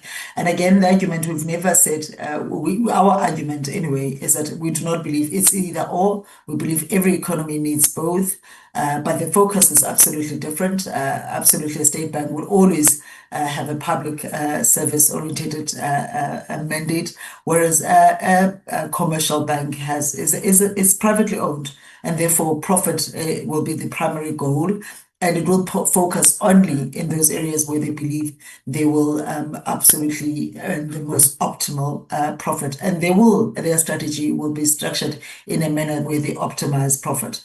And again, with Postbank, we're not here again because I've heard in some radio stations people saying we want to increase indebtedness in South Africa. Absolutely, actually, it's the opposite. And also our mandate is to get that balance right, that we remain profitable while at the same time ensure that we focus on public interest and inclusion and fill the market gaps that commercial banks have not been able to fill, which will take you through some stats shortly of what we believe those market gaps have been. We always share the case study of India. Of course, there's other banks there's banks in Germany, for instance, that have proven that a state bank can absolutely contribute to the economy of a state. And I think we use the Bank of India because we believe, this bank is actually the biggest employer within India. And that's how much a state bank can make a difference in an environment within which they exist in. And again, they differentiate themselves from a private bank by, for instance, lending differently, from focusing in industries that are not necessarily the most profitable, but the ones that will shift the economy the most. And also how they lend differently. They help reduce things like fraud, corruption, by absolutely being the main bank for all government grants. And I think with Postbank, we've also proven that as we manage over 50 billion of current grants that are paid in the country. And again, where they loan differently to your private bank. They still demand a return, but they do cover their risk. Averseness is totally different from a private bank. Being mindful of the fact that people have different circumstances. And I think the one in Germany in particular even goes further by being locally focused in terms of how they even lend. They will focus on regional lending, which is actually the strategy for Postbank as well. But again, we said we'll share the slides so that I think if there's more questions on these, absolutely happy to share. So why should someone even think of investing in Postbank? Why should the state invest in Postbank? Maybe let's get out of the way, because we eventually talk about having a commercial license, and there has been some misunderstandings in the media quite recently that Postbank does not have licenses to operate and do the work that they do. In banking, there are different licenses. There's absolutely those ones we call the vertical licenses, and then there's the horizontal license, as I illustrated or as I explained it. And the horizontal license is normally the full commercial license. By the way, you can have a full commercial license as a bank, but you still need the vertical license, because that's how we structured in terms of our regulatory framework in South Africa. Just because you have the commercial license It then allows you to go into and sell different products, but for certain products, you need to absolutely have a license to manage that product on top of that.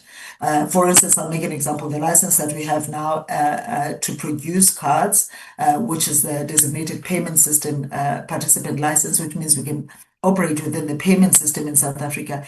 Every bank, whether you have a commercial license, full commercial license, you absolutely need because the participation into the payment system is regulated differently. But again, I won't go through all licenses. Safe to say that, my apologies, Chair, if there's a noise behind. Safe to say that we have both of these licenses. We are able to take deposits and we're able to create cards backed up by the recognized card payment schemes. We are currently at the last stages of getting a financial services license. And then, of course, the full commercial license as our journey and our plan of our strategy. Our strategy, again, I'll touch on it very quickly. We have a 5-year strategy. We are about to end the phase 1 of our strategy. And again, this is going to why should you invest in Postbank? They had a strategy where and how far are they in that strategy? So we are the last months of our strategy in terms of the stabilize and build. And we've absolutely ticked on that in terms of achievement of that. But now we move into our growth strategy. And for growth, we absolutely need investment. I think we've done very well to stabilize and use the funds that we have, and we've used them quite efficiently. You're going to see our efficiency ratios that prove to you that we've used the money that we have quite prudently. But in order for us to grow and actually build a full commercial bank, we do need an investment into the bank. So how have we performed in terms of stabilize? We still competitively and comparatively, we hold close, I think the total number of our customers in totality, we have close to just over 5 million customers. What I'm showing here is just the grant customers, which is we disperse for the EPWP, Eastern Cape Department of Transport, for SASSA social grants, SRDs, and also SASSA, as we know it, the old age child grant, and also disability. So we currently have just over 5 million customers.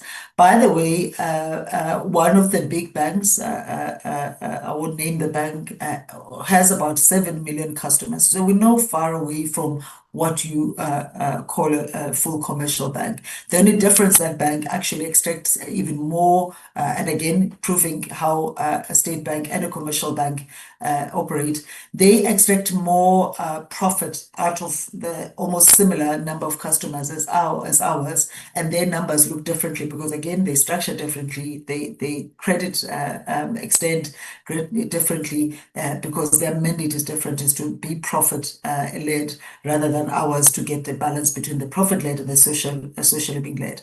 So we have the customers to start with, and we've been quite successful in ensuring that we service these customers so far. But we don't only service grant beneficiaries or disbursement business. We also do what we call core business, what we call our core customers. So as I said earlier, we have a license to take savings and deposits, and we have close to 2.3 million of these customers that actually have been banking with us for many years in terms of their savings, and they get a good return on their money with Postbank. But where we do believe we can add more value to all of these customers, being SASSA customers and what we call core customers, is even how we service them, because we believe we can even do more. And mainly, by the way, the 2.3 customers that you see here is a combination of your stock file customers and individuals that actually have chosen to save their money with Postbank. And again, like I said, I think we would love to service them even better. And again, here I've just illustrated here on the second, let me just get my laser here around the grant beneficiaries. That again, this is something that differentiates us from a private sector bank in terms of one of the things that our grant beneficiaries get versus private sector bank is that they mostly get full access to their grant, which I think was the whole purpose of government in paying grants, that you already limited in terms of funding. That's why you qualify for a grant in the first place. Therefore, the best that government can do is to also ensure that you get full access to this grant in the most convenient way. And those are the benefits that you get when you bank with Postbank. And then I think one of the things that we're proud about, I think our chair touched on the fact that Postbank actually has always been a profitable business. We separated from SAPO, so we also call ourselves a fairly new business because we only about almost 5 years as a standalone business. We separated 2019, 2020 as a standalone business, not a subsidiary of Post Office.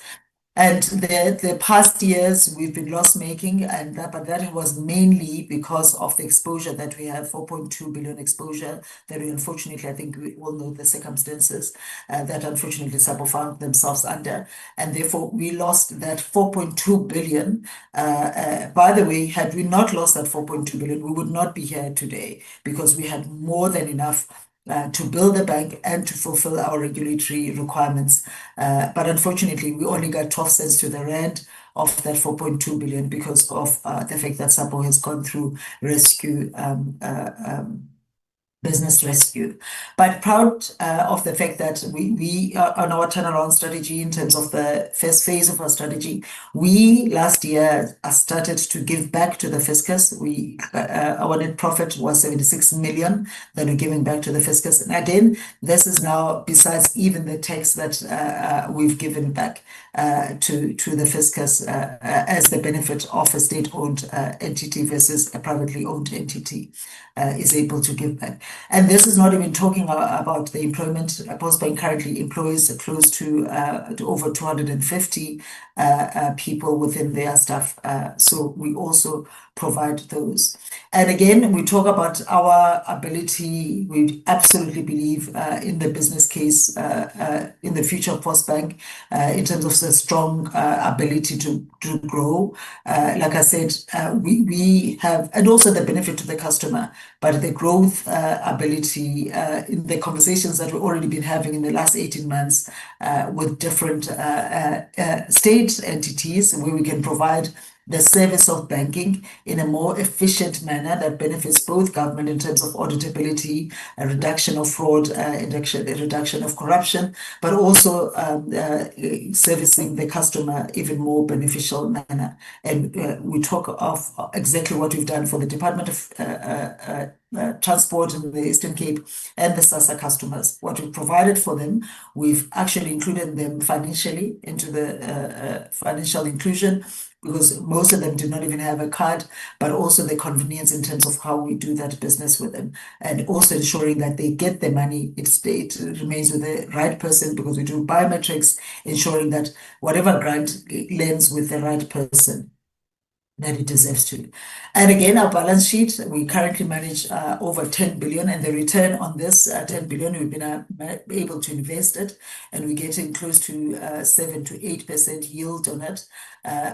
Again, this is money that could have been sitting somewhere in government and not necessarily getting the return that we've been able to. And therefore, they ask that, by the way, and I think our CFO will expand when we get into the question, that even the money that we're asking we will be able to invest it. And I think we've proven ourselves that we have the ability to get return on government money that we in fact, customer and government money that we manage.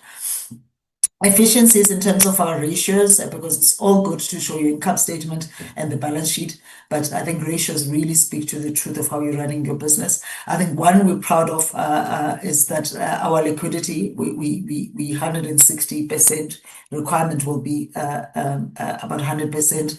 Net funding ratio, stable funding ratio, we 148, and the requirement will be to at least be 100%.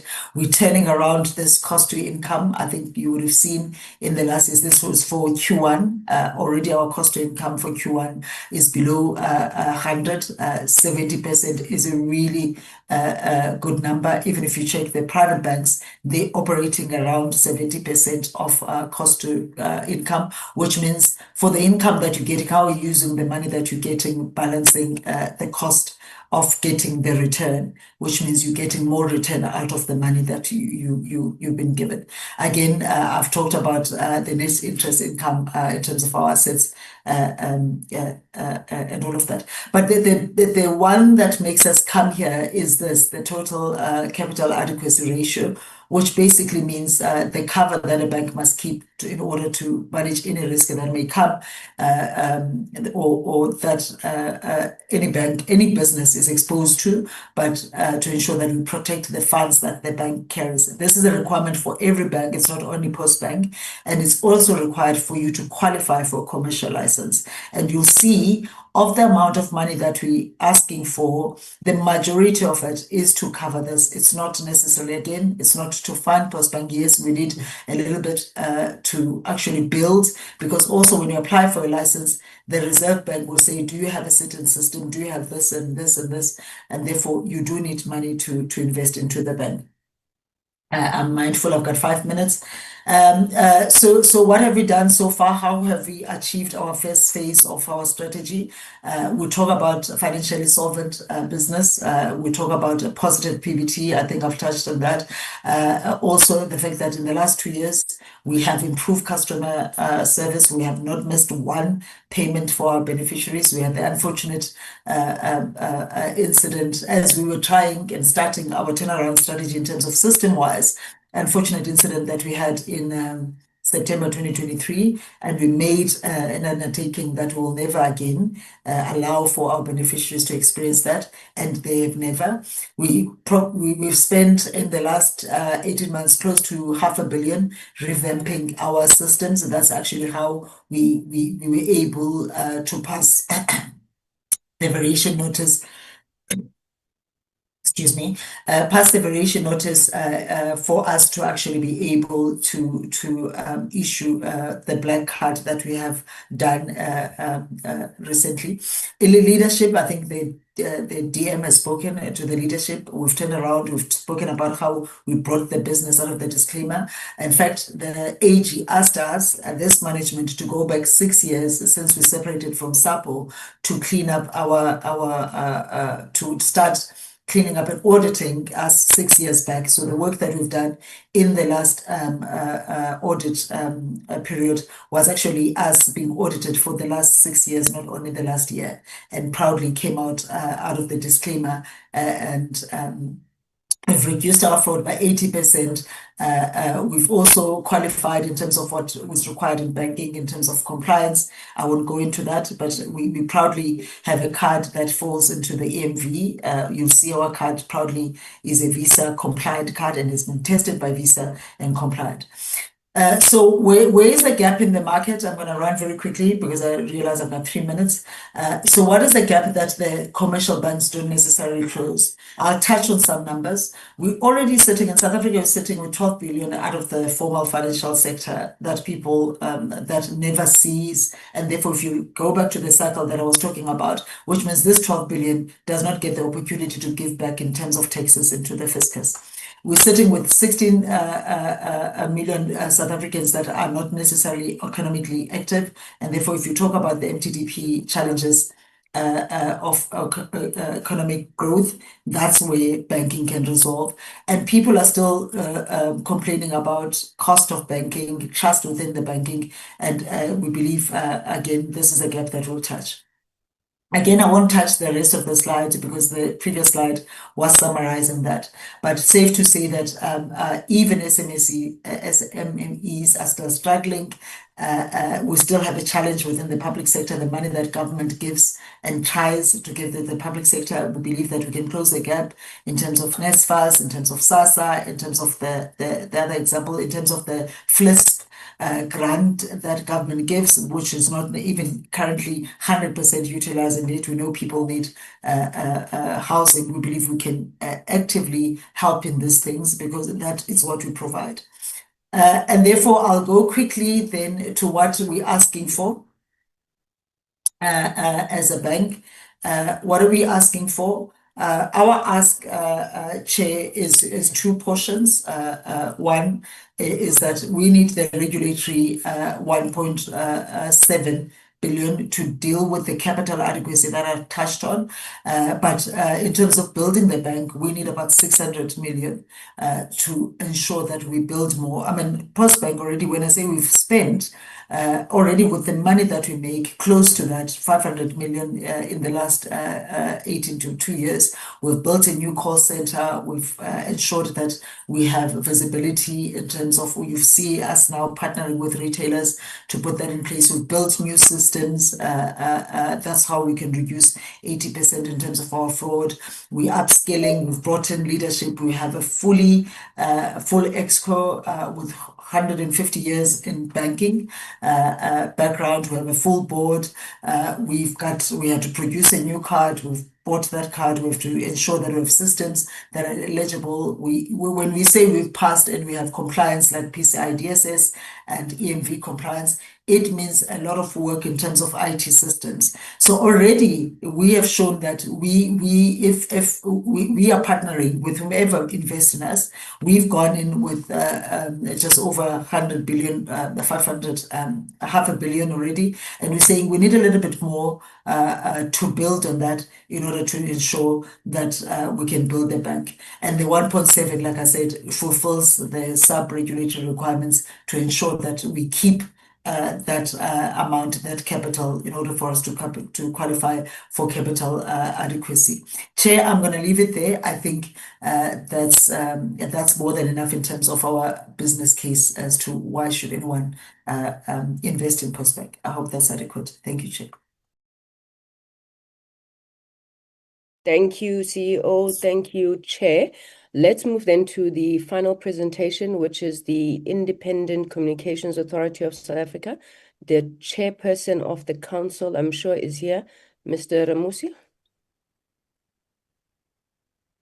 Good morning, chairpersons of the committee, honorable members, DM Gugubele, ICASA family, the sector council. In the dark, Chair. Chair, you are in the dark wherever you are. We can't see you. Okay.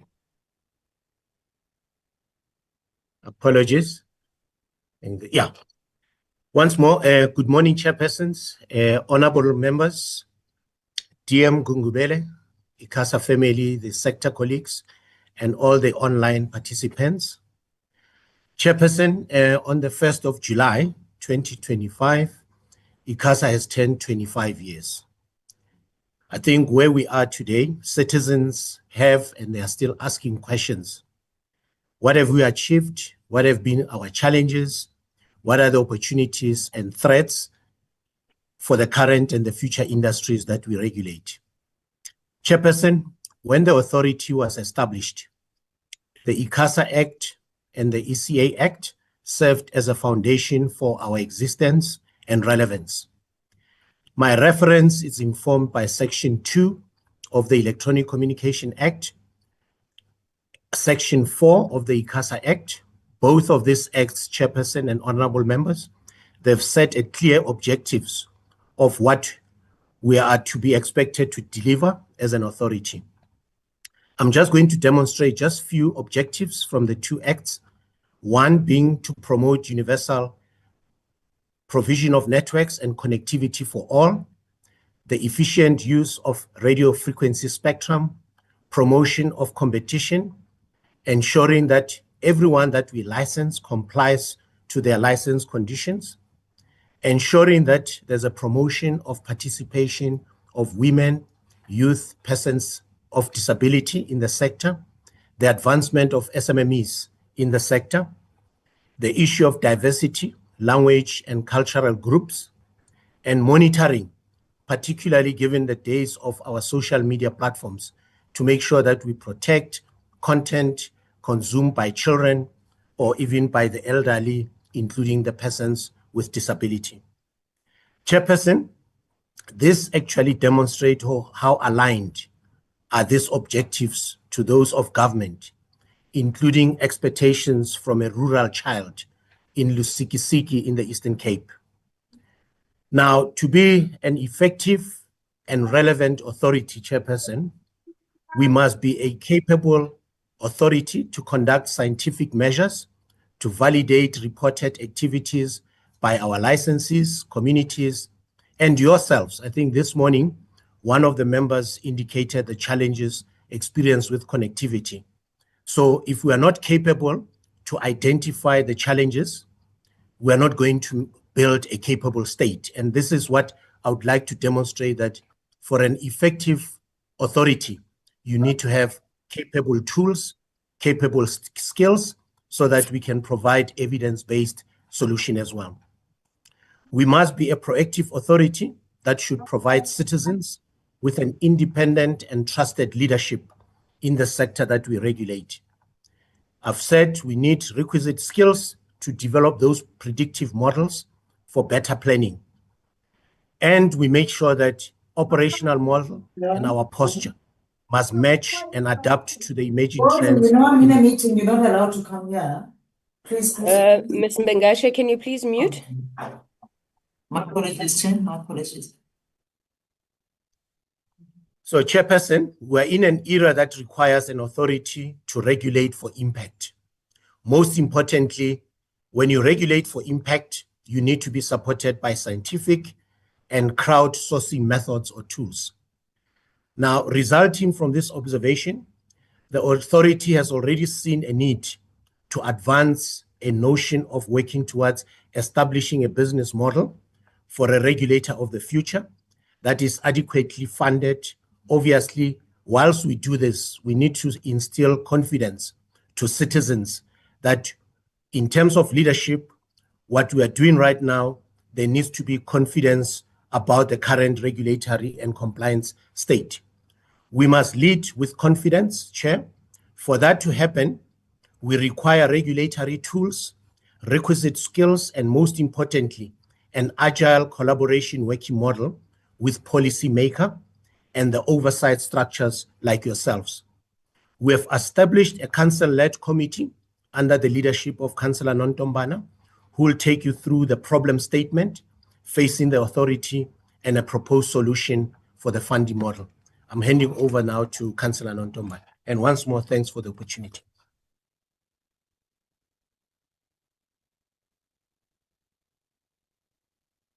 Thank you very much, Chairperson, and good morning to the Chairperson of the Portfolio Committee, as well as the Chair of the Appropriations Committee.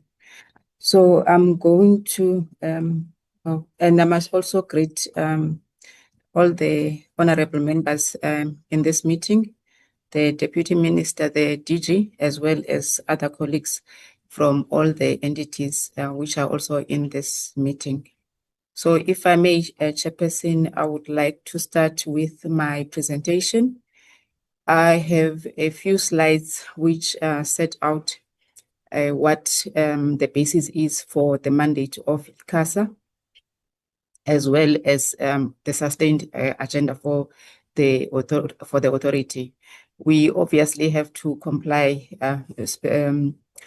We have to use these legislations as well as the policies that are in place in order to guide the mandate of the authority.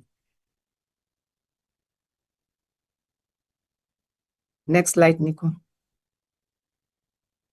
And then just to emphasize again, if one looks closer to home, we do have the ECA as well as the ICASA Act, whose main objectives is for the authority to regulate the electronic communications, broadcasting, and postal services in the public interest.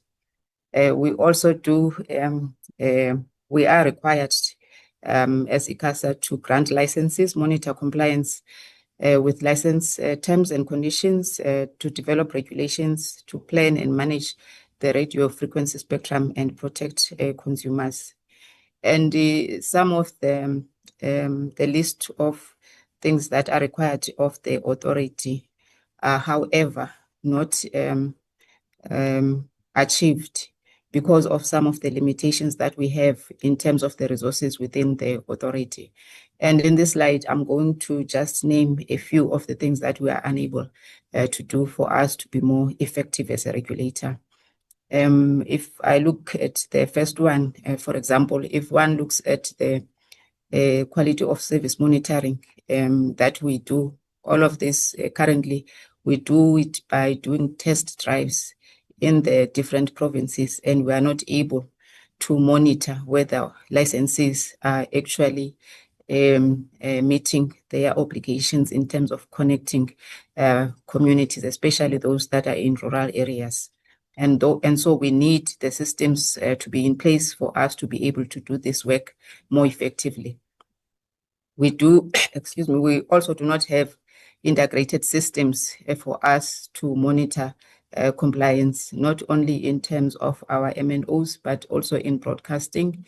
And members would have noted that we've received some complaints in terms of the level of compliance with some of these broadcasters. And if we go to the next slide, again, just to mention some of the challenges that we have. As one would note, we do have emerging technologies that are coming because of the rapid developments within the sector that we regulate, and we are unable to do the appropriate research for us to regulate those new and emerging technologies, because we do not have the systems in place to do that. We also have the government moving towards modernization, as well as digital transformation within government. And we are far behind in terms of getting us to where government needs to be in general, not just the authority. And then we also have other activities that the authority would want to do. However, because we do not have the necessary skills in place, we have vacancies that we are unable to fill, and we are also unable to get the requisite skills because of the limitations in terms of the funding that we currently have. And then if we move now to why it is that we are making this case, one would note that one of the main limitations is the fact that ICASA is funded through appropriations from Parliament. These are then sent or these are then sent to the authority as direct transfers from DCTD. And these revenues or allocations, when they come, they are not in line with the collection of fees that the authority does in the sector, because we are not able to keep the fees that we collect, and hence we depend entirely on the transfers from government.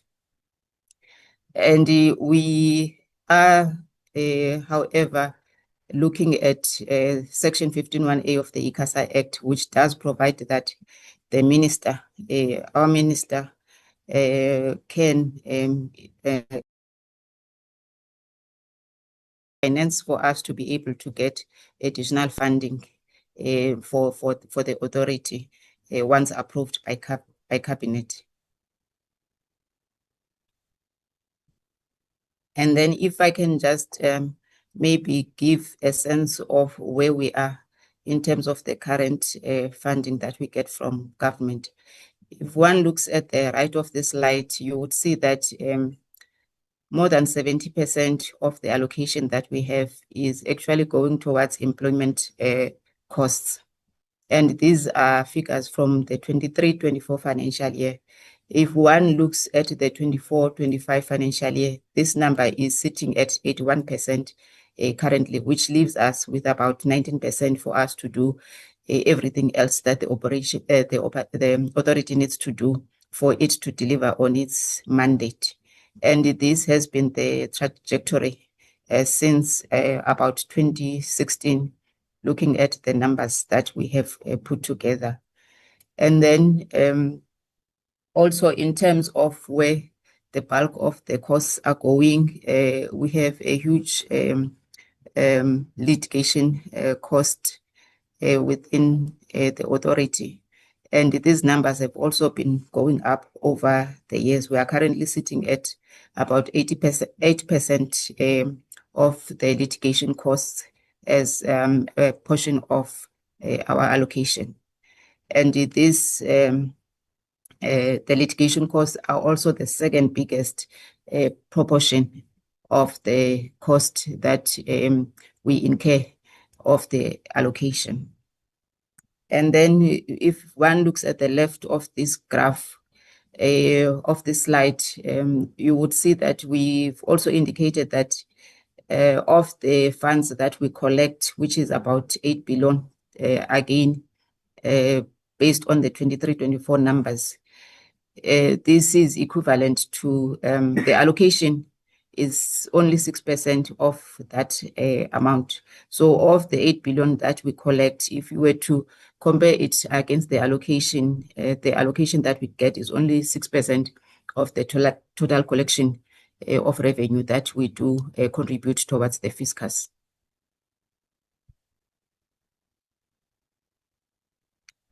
And if one were to look at what are some of the drivers for us to motivate for the authority to be funded differently. At the top, you would see that we want to be able to monitor compliance as well as general compliance across the sector of the licensees. And we do want to also be able to regulate the sector more effectively, and we are not able to do that with the current funding model. We do also find that if an authority is legislatively, administratively, and financially independent, it is put in a much better position for it to contribute to the sector that it regulates, as it is able to take decisions and also do the work that it needs to do in the sector in a manner that does not have or that is not affected by any form of limitations, be those that are coming internally as well as outside of the authority.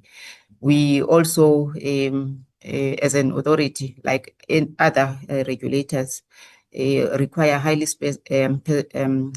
qualified staff because of the nature of the work of the regulator, and we are unable to attract and keep some of these personnel because the funding just doesn't allow us to be able to do so.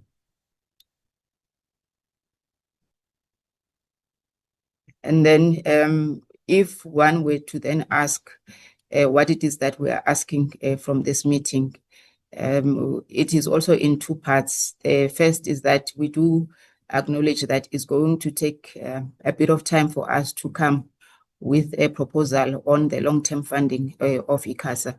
However, we do think that Section 15(1)(a) can be used in the interim for us to be able to meet some of the limitations and to fund some of the areas that we currently are not able to fund with the allocation that we receive from the department.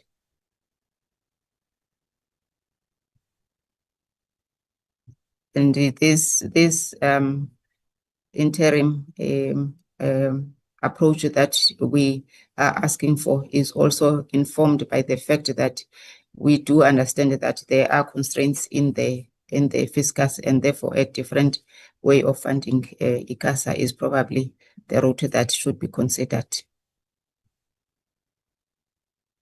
And then in terms of the second aspect or the second part of the ask that we are putting before this committee is that the funding model in the long term, the possible recommendations or for to be considered is that ICASA, the ICASA Act as well as the ECA must be amended so that they make provision for ICASA to be able to retain levies or fees that are collected from the industry.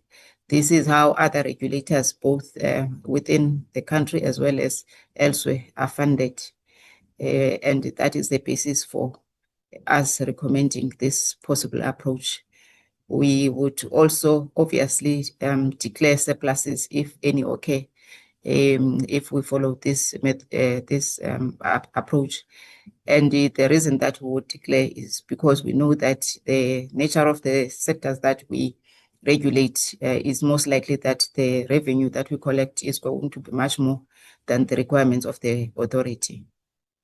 We do also think that a fund could be established in order for us to have funds that we could use to make a more meaningful impact in the sector.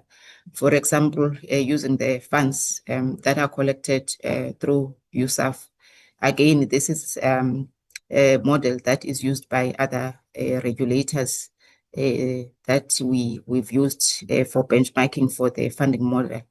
And the approach is either you have the funds available to the authority for the authority to make interventions within the sector, just to make sure that we are able to connect, for example, your rural areas or your marginalized and underserved areas.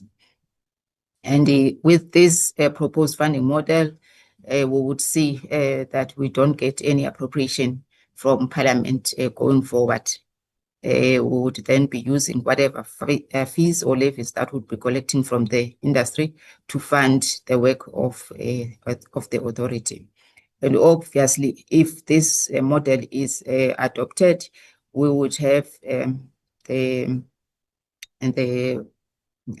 requirement to report as required to the National Assembly while we have a Council of ICASA approve the budget that would be proposing for the work that we intend to do.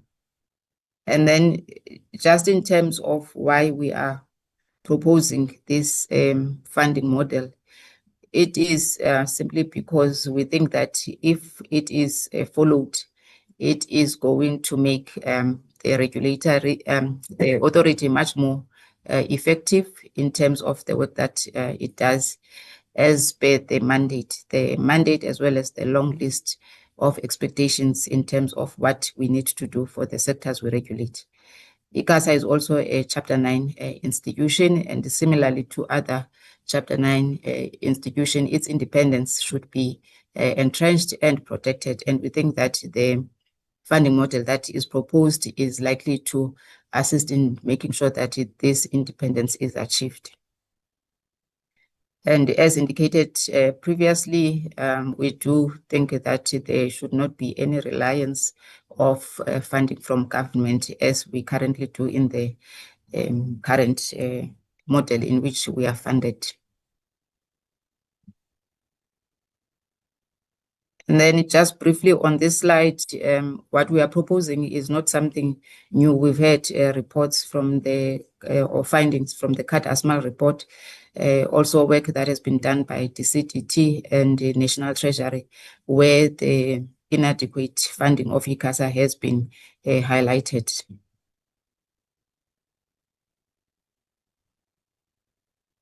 And then I think I'm almost out of time, Chairperson.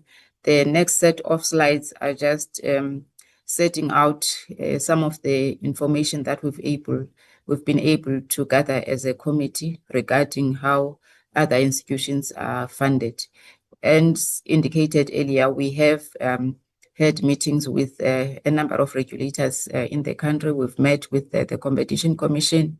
We've met with the FSCA, we've met with the Public Funds Adjudicator, we've met with IRBA, NERSA, as well as the Auditor General.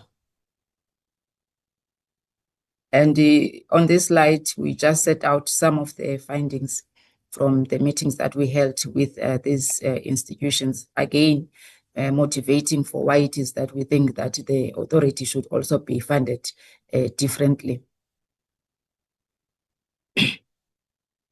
And on this slide, this is just about the Auditor General, because it's funded maybe slightly different to how the other regulators that we spoke to. And they get their funding it's from the fees that they collect from the auditees. And when we met with them again, they emphasized the importance of having the legislative, financial, and administrative independence as a regulator. And also for the HSA, the PFMA does not apply to them. Their budgeting process does not involve any member of the executive, and their funding model also, they have the flexibility in that they can amend it as and when necessary. And in terms of the benchmarking we did with countries outside of South Africa, we've met with the Uganda Communications Commission. We've met with the Tanzanian Communications Regulatory Authority. We've also met with the Office of Communications in the UK. And again, we highlight in the following slides some of the lessons that we took from the meeting with these regulators. And I'm not going to go through all the information that is in the slide. The only one that I wanted to talk about just briefly is the Tanzania Communications Regulatory Authority. And even then, just to emphasize the importance of having systems in place for a regulator to be able to monitor the sector much more effectively. So the reason that we are asking for a different funding model is not simply because we want to be seen as independent as an authority, but we do think that there are leakages in the system. And if we are able to have systems that can help close those leakages in the system, we will contribute more to the fiscus. We'll also be able to take some of the funding to invest it back to the sector and benefit the members of the public as we do so. So if one looks at Tanzania, they have systems where you can press a button and in real time you are able to see if there's interference in any part of the country. You are able to press a button to see the revenues that the licenses are generating, and you are able to just press a button because their systems are integrated. So you monitor compliance, you are able to see whether the revenue that is collected is in line with what revenue is generated by the licensees, and you are able to also ensure through this system that there are efficiencies in the system, so that you probably will be reducing some of the costs that we have as ICASA, because we do not have these systems in place. And then just briefly, Ofcom's funding is slightly different to what we found in Tanzania as well as Uganda, in that they determine what the cost to regulate is, and then they use that to determine what the budget is for them to get the funding from the sector. And what they do is that they also allocate or proportion those costs depending on the size of the licensee that they are regulating. And the basis for doing so is because they allocate the biggest cost to the bigger licenses, because those would be the licenses that is also it's going to take more of the regulator to regulate. So apportion the work that is required to license to regulate in terms of the size of the licensee. And that's a similar system that one would find also in Namibia. It's just not included in the slide.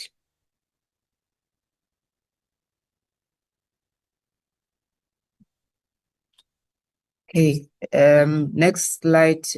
Then we've also done some desktop research in terms of what is happening in other countries as well.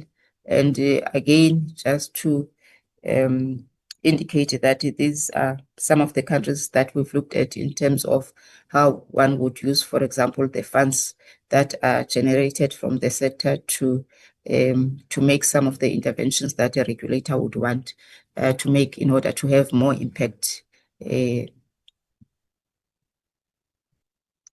Next slide, please. That is the end of the presentation. Back to you, Chairperson. Thank you. Thank you, Chairperson. Concludes our presentation. Thank you very much. Thank you very much. Chairperson, thank you. And thank you to my apologies, the councillor who just spoke. Chairperson, I'm going to hand over to you to manage the discussions. Maybe just safe to say that firstly, we needed to end off with the entity that is asking not to be given money in any way. And I want to make the point that these presentations, as we were asking to put them together, was that we really wanted to highlight that a lot of our entities, are given public mandates, social obligations, and we are not having the necessary investment coming through around it. We are fully cognizant of the challenges of archaic legislation, but we also don't consider this portfolio as being a drain on the fiscus, but rather an enabler for economic growth, an enabler for social inclusion, and most definitely the safeguarding of our national and digital sovereignty. Chairperson, let me stop there and hand over to you. Thank you so much. Thank you, Honorable Chair. What I'll do is, just for processing point of view, we've got 3 fairly big areas of discussion.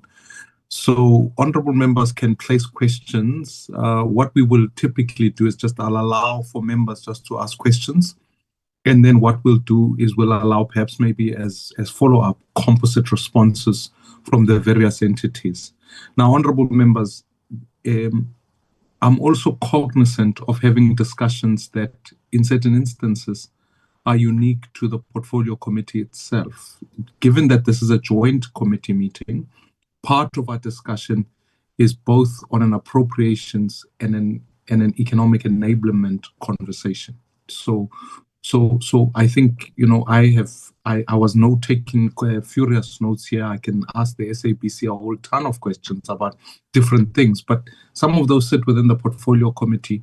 The question I must be able to respond to is, how do the 26 million South Africans with the SABC speaks to daily, is there an adequate resourcing that speaks to that question? And so I'd like the line of question to also go in that direction. That way, we don't have endless discussions that in certain instances do not lead us to a point where our deliberations lead to deliberate action, if I could put it that way. So, honorable members, let me recognize Honorable Bateman, Honorable Waitlin, Honorable Mkonto. I see the hands are going up, so let me just, as they go, Honorable Bateman, you can go, and then I recognize Honorable Vilagazi, Honorable Sobrati, and then we'll go in that manner, and then I'll recognize more as we go. So, Honorable Bateman, off you go. Thank you very much, Honourable Chair, and also to the other Honourable Chair and to all of those who've presented, and really welcome and appreciate the presentations. And it's very interesting getting into the heart of this whole portfolio committee responsibilities. So thank you. And I want to just start by welcoming the opening remarks of the Deputy Minister concerning the importance of international competitiveness. And this is one of the themes that you'll often hear me speak about, because it is so critical for unlocking investment, growth, and jobs. This is a very tough portfolio. I must say, I was listening to each of the different presentations and thinking, sure, this is a tough one. And then I hear another one, and this is also a tough one. There's been so much disruption caused by technology, largely caused by the internet, over the last 30 years, just to state the obvious. The other thing is also, just to state the obvious, And this was mentioned at least by one of the presenters. Our context is one, obviously, of very, very high debt as a country, and in particular, high interest costs. And that is squeezing out the pressure on putting a lot of pressure on other budgets. The context is also low economic growth and population growth. All of that is putting a lot of pressure on the fiscus. And one of the big causes of the debt is the SOE bailouts. And so SOEs generally are seen as sources of waste and inefficiency, lots of sort of not such great things lurking around in SOEs, and that's unfortunately the taste that one has in one's mouth, I think, when it comes to SOEs and SOEs asking for funding. They tend to ask for bailouts rather than innovating and being competitive. But I can see that there's a lot of effort that's gone into thinking about how these particular SOEs can become competitive and innovate and so on. So I welcome that. I thought in terms of the feedback that I would give, there are a lot of commonalities across the portfolio. And so I thought what might be helpful is, rather than specifically asking specific questions, is just to provide a framework, which is, if you like, a conceptual framework with which I think the DA would be evaluating these kinds of proposals, so that's in a way, you know what the response is going to be, and also how your proposals should be fine-tuned to be most likely to find success. One of the questions was around guarantees, and I think this was from the SABC, if I'm not mistaken. The problem with the government giving guarantees is that, of course, one might have to honor them, and that obviously would become a cost to the fiscus. But also, even when you give the guarantee, it affects the country's debt rating, and that affects the cost of our overall debt.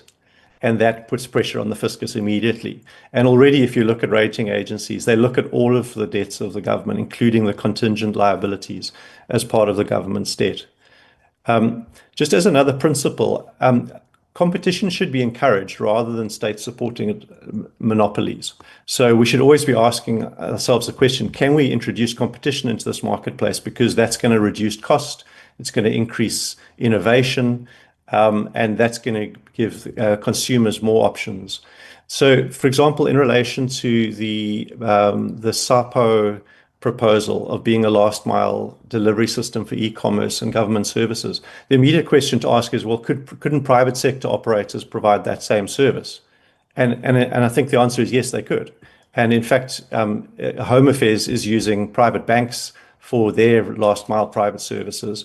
And I think if we think about it from that perspective, then can SAPO go in this direction? Yes, absolutely. But it better be able to provide the service cost effectively and be able to compete with private sector operators who could offer the same thing. It can't have a monopoly of providing government services.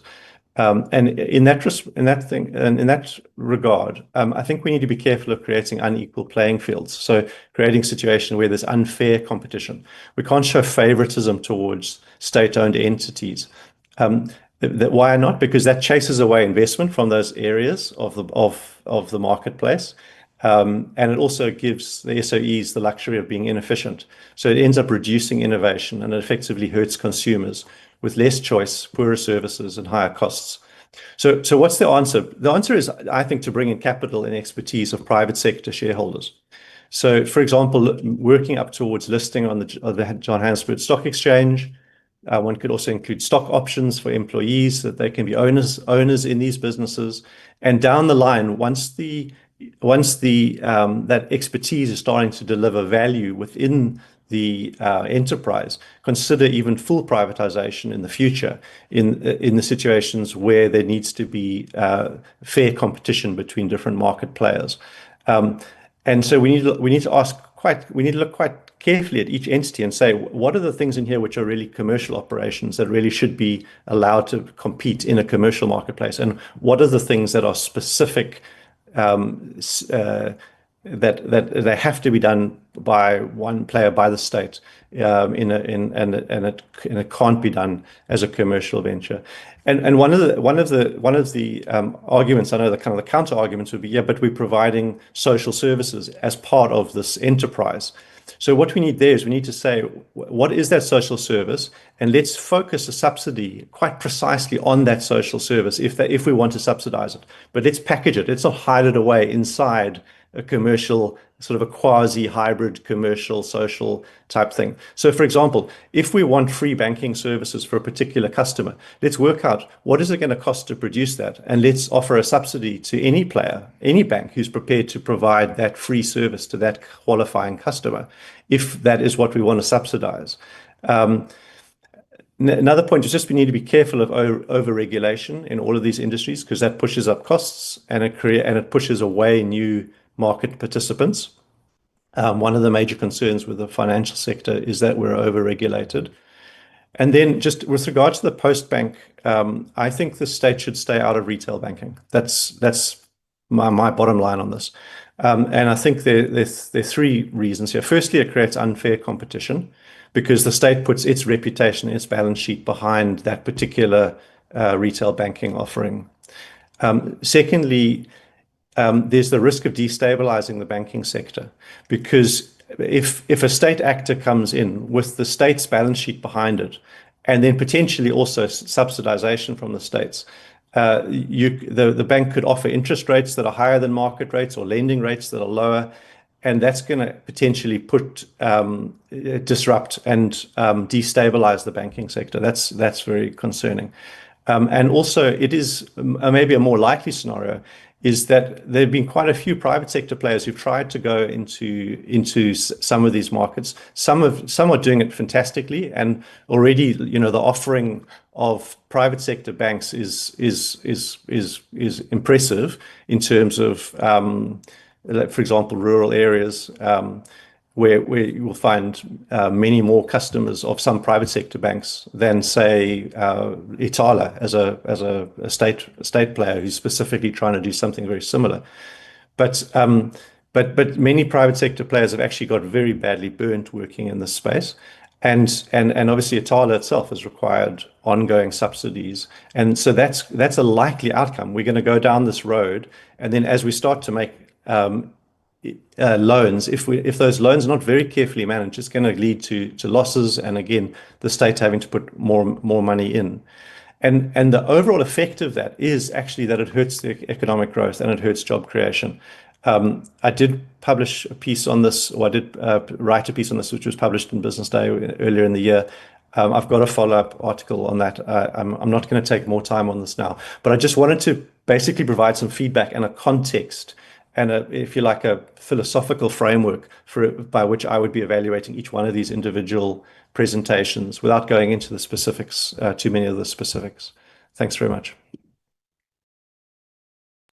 Thank you, Honourable Bateman. Honourable Waitlin. Thank you, Chair. Am I audible now? You are. Thank you, Chair.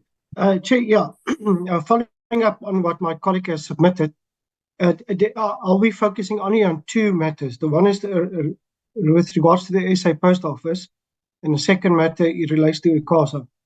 So as far as the Post Office is concerned, so my concern and the way I would evaluate any of these proposals, in actual fact, all four of them, is the fundamental framework around public-private partnerships. I've gone through the presentation again of particularly the post office, given that they're under rescue at the moment, and I can't see any way detailed submission around what the current practitioners have done with regards to submitting a plan of action around public-private partnerships. Who have they engaged? Where are the project plan? What have they done around that so far? So that we get a sense of that there is some work done around looking beyond government to foot the bill. Because as you're aware, we're not going to repeat this, but the fiscus with the debt reaching almost 80% now, at 77%, we need to look at alternatives. And so the question would be, in actual fact, to all four of those submissions, what considerations around public-private partnerships have they done? Where are the plans? Can we get the details around that before we even considering any other conversation? That's the first thing. Then on the post office, particularly around a specific operational matter, is the matter around the logistics plan of action. We're moving into a digital age, and we see this particularly in South Africa, where the likes of Timo and those online shopping organizations have already put in a very strong network and structure of delivering and doing what they are doing. And I suppose that is what Mark Andrews referred to with regards to, if you're going to compete, those are your competitors. And have you ever considered collaborating with them? And particularly, and I know the logistic company I referred to by name is Buffalo, which is a Chinese company in South Africa at the moment that is doing most of the logistics. And we're talking about thousands and thousands of delivery happening on a daily basis. So these are your competitors, or they could become your partners. So that's a topic of conversation I would like to see happening, given that we're moving into the digital transformation age. As far as ICASA is concerned, I know they're not asking for money, and I'm happy to hear that. My question is to the Deputy Minister, so what's the next steps? Is there some legislative changes that has to happen? Can we support those legislative changes? What are they? Where are we with regards to integrate the project plan to get to the point where ICASA wants to be, and present that? And let's see, and we can debate that and do the necessary changes so we can see ICASA prosper and living on their own and earning the income that they deserve. So I think, the Chair, I will stop there. Those are the two matters. And if you do excuse me for a few minutes, because I have to get back to Parliament as we are moving into parliamentary session. Thank you, Chair. Thank you. Honorable Kwangwa has asked if he can, if you like, go in now because he has to go to another meeting. So if I can ask the members that I've recognized, Honorable Mkhonto, Honorable Vilakazi, and Honorable Sobrati, if we can, and then Honorable Kalega Mazibuko, you'll be last. But if I can ask Honorable Kwangwa just to go ahead, just so that he can proceed, it would. We can. So, Honorable Kwangwa, you have been given a committee privilege. So let's not abuse it. Let's keep it brief and let's keep it going. I know, no. Keep it brief, Chairperson. The other submissions have been very long. But thank you very much, Chairperson. I intend to keep it very brief. The critical question we must ask here is, was contained in the summary, the comprehensive summary of the Chairperson of the Committee on Communications when she started the meeting, that the entities are being turned around. There's a lot of improvement. I never thought, for example, in my lifetime, I would see a situation where SABC has a clean audit. I happened to sit as an alternate member in the Committee on Communications for the last 2 terms. I'm lying, I think, the last term. And I was exposed to the governance challenges that were faced by the SABC, including some of the leadership challenges they had there. My concern, though, is that the discussion hasn't moved when Deputy Minister Gungubel. I mean, even when we're doing the inquiry, the parliamentary inquiry into the affairs of the SABC, when there were chairpersons like Maguve and the Saudis of this world, most of these issues that we're talking about funding the public mandate of the SABC were discussed even then, were flagged in those reports as something that required and needed the immediate attention of government, which made it impossible for SABC to be able to compete effectively on the market. I mean, they've come up with, I think it's a great proposal that they have to zero rate the TV license, what fees, but also we need to be able to see how much would that actually give them in terms of revenue if that were to happen. The funding of this mandate, what has happened? What work took place behind the scenes? Why are we still discussing the same thing, probably 10 years later, without any resolution on site? But I think one of the issues they struggled with back then was the ability to collect. I mean, even the TV license fees. I mean, I paid them as an obligation, not because I feel like I'm getting value out of SABC, but that's a discussion for another day. Due to their limited resources, their inability to invest in content that would be able to work for us. The same goes for the post office. If you remember Minister Gungubele, in the debate we had when the Postbank, the bill, when we were passing it in Parliament, one of the questions we asked, I specifically asked on behalf of my party, was why, if we're breaking up the bank as a separate entity, why was it not recapitalized? It seems now that that is beginning to catch up with us, because we can't form a bank with all the investments they need to make without making a capital injection into the institution itself.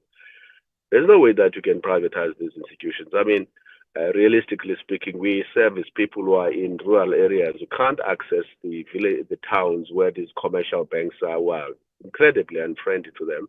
So we need these services with an offering that is tailor-made for that particular market. That is, we can't apologize for that, but we must make it work for that particular sector of our economy and not be apologetic about it. I think we seem to be going back and forth in terms of funding the public mandate of the different entities. Up until we're able to come up with a concrete proposal, put it on the table, and we make sure that even National Treasury is on board on how that has to be done, these entities are going to continue to struggle, are going to continue to rob Peter to pay Paul for a survivor. And then we complain when there are challenges. I mean, the Postbank, you said you posted 76 million rands profit, something like that. You will never find that in the news. But if, for example, you had incurred a loss, it would make headline news. Why? Because the private sector owns the very same private media that they want to use, especially when they want to devalue SOEs so that they can acquire them for next to nothing. I want to give you an example, Chairperson, before I shut up. Remember when it was Fly Fair last year? Remember there was a plane that lost one of its wheels after takeoff. If it was SAA, there would have been a huge noise about safety issues, the maintenance records of the SAA aircraft. But no, because it's a private company, the discussion was about how brilliant the pilots were when they were able to make an emergency landing. So the media is not a partner to SOEs. They don't like them for various reasons and for obvious reasons, because they themselves are captured by private interests who want to acquire these entities for next to nothing. So we need to be circumspect when we're dealing with them. However, I think we need to address the funding issue of these SOEs so that we don't blame them for their inability to discharge their both commercial and public mandate due to funding issues. Thank you, Chair. I'm glad you pay your TV license. We're going to run an audit in the meeting here today to see who has paid and who has not. CEO of SABC, please, let's not do it electronically. It could lead to some other public protector complaints. Honorable Mkhonto, let me allow you to go next.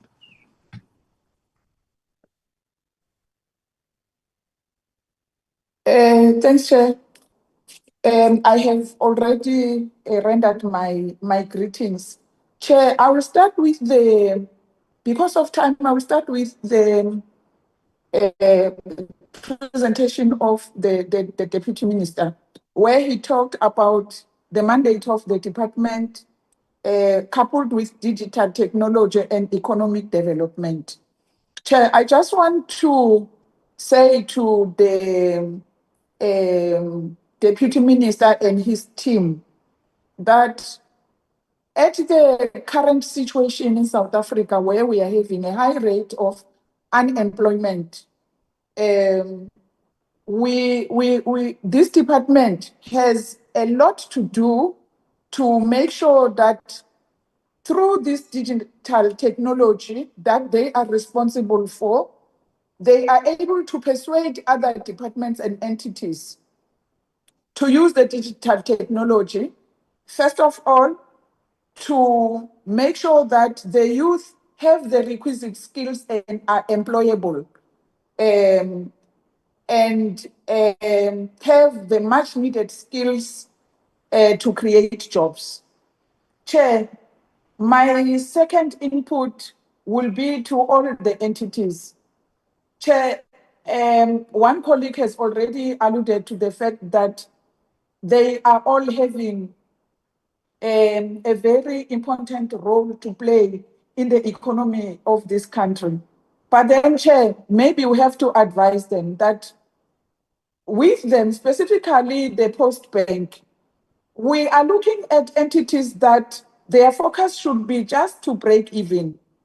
They can't compete with the private sector and also focus on the things that the private sector is focusing on, like, for example, profit.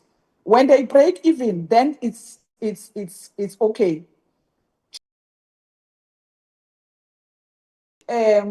SABC, that have they done any research as to, or a fact-finding mission as to why are people not paying their TV licenses, and how much is being lost by SABC per annum with those non-payments? And then the Postbank, any plan to use the buildings that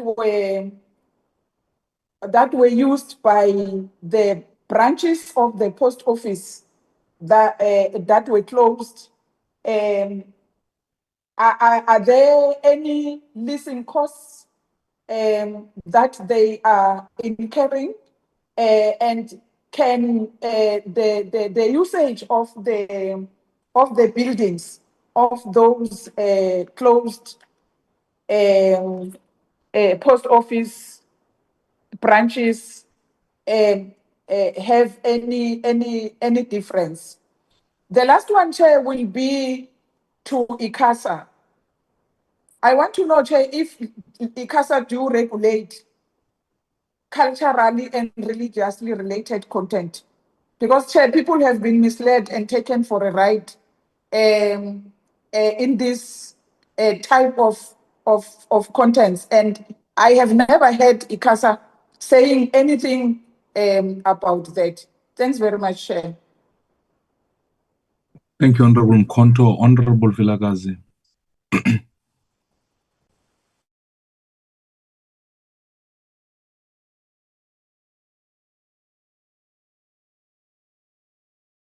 Honorable Vilakazi, I suspect you're on mute.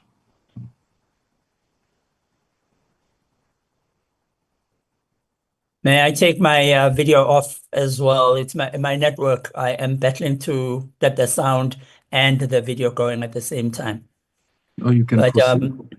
Thank you so much, Chairperson. Good morning to all the members on the call and to the Deputy Minister.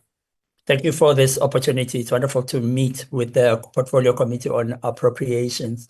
One thing that I would like to point out and maybe emphasize, and I'm aware that some of the speakers before me have pointed this out, but just to ensure that we are sort of on the same wavelength about, is the fact that, or let me just say, is the mischaracterization that the chairperson of the Portfolio Committee on Communications and Digital Technologies referred to this earlier, the mischaracterization of the requirements that the entities are referring to as bailouts in the sense of operational expenses that the entities have just not been able to find funding that they should have secured from other sources.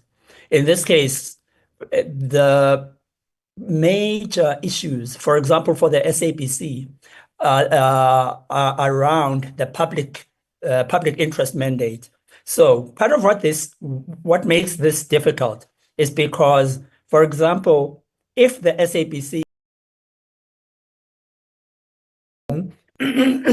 excuse me, and educate rural communities, for example, and at times that could even be prime time in certain instances, according to the regulations, but to the stipulations of the legislation, of the regulations. That is not a time that is easy to sell commercially. So you can't say to the SABC, go meet your public mandate, but at the same time, raise your own funding.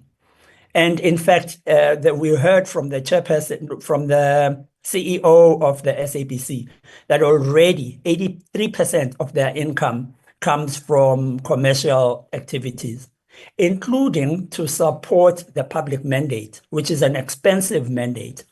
So what needs to happen is that government needs to, I guess the conversation needs to be whether government recognizes the need for public interest mandates or not.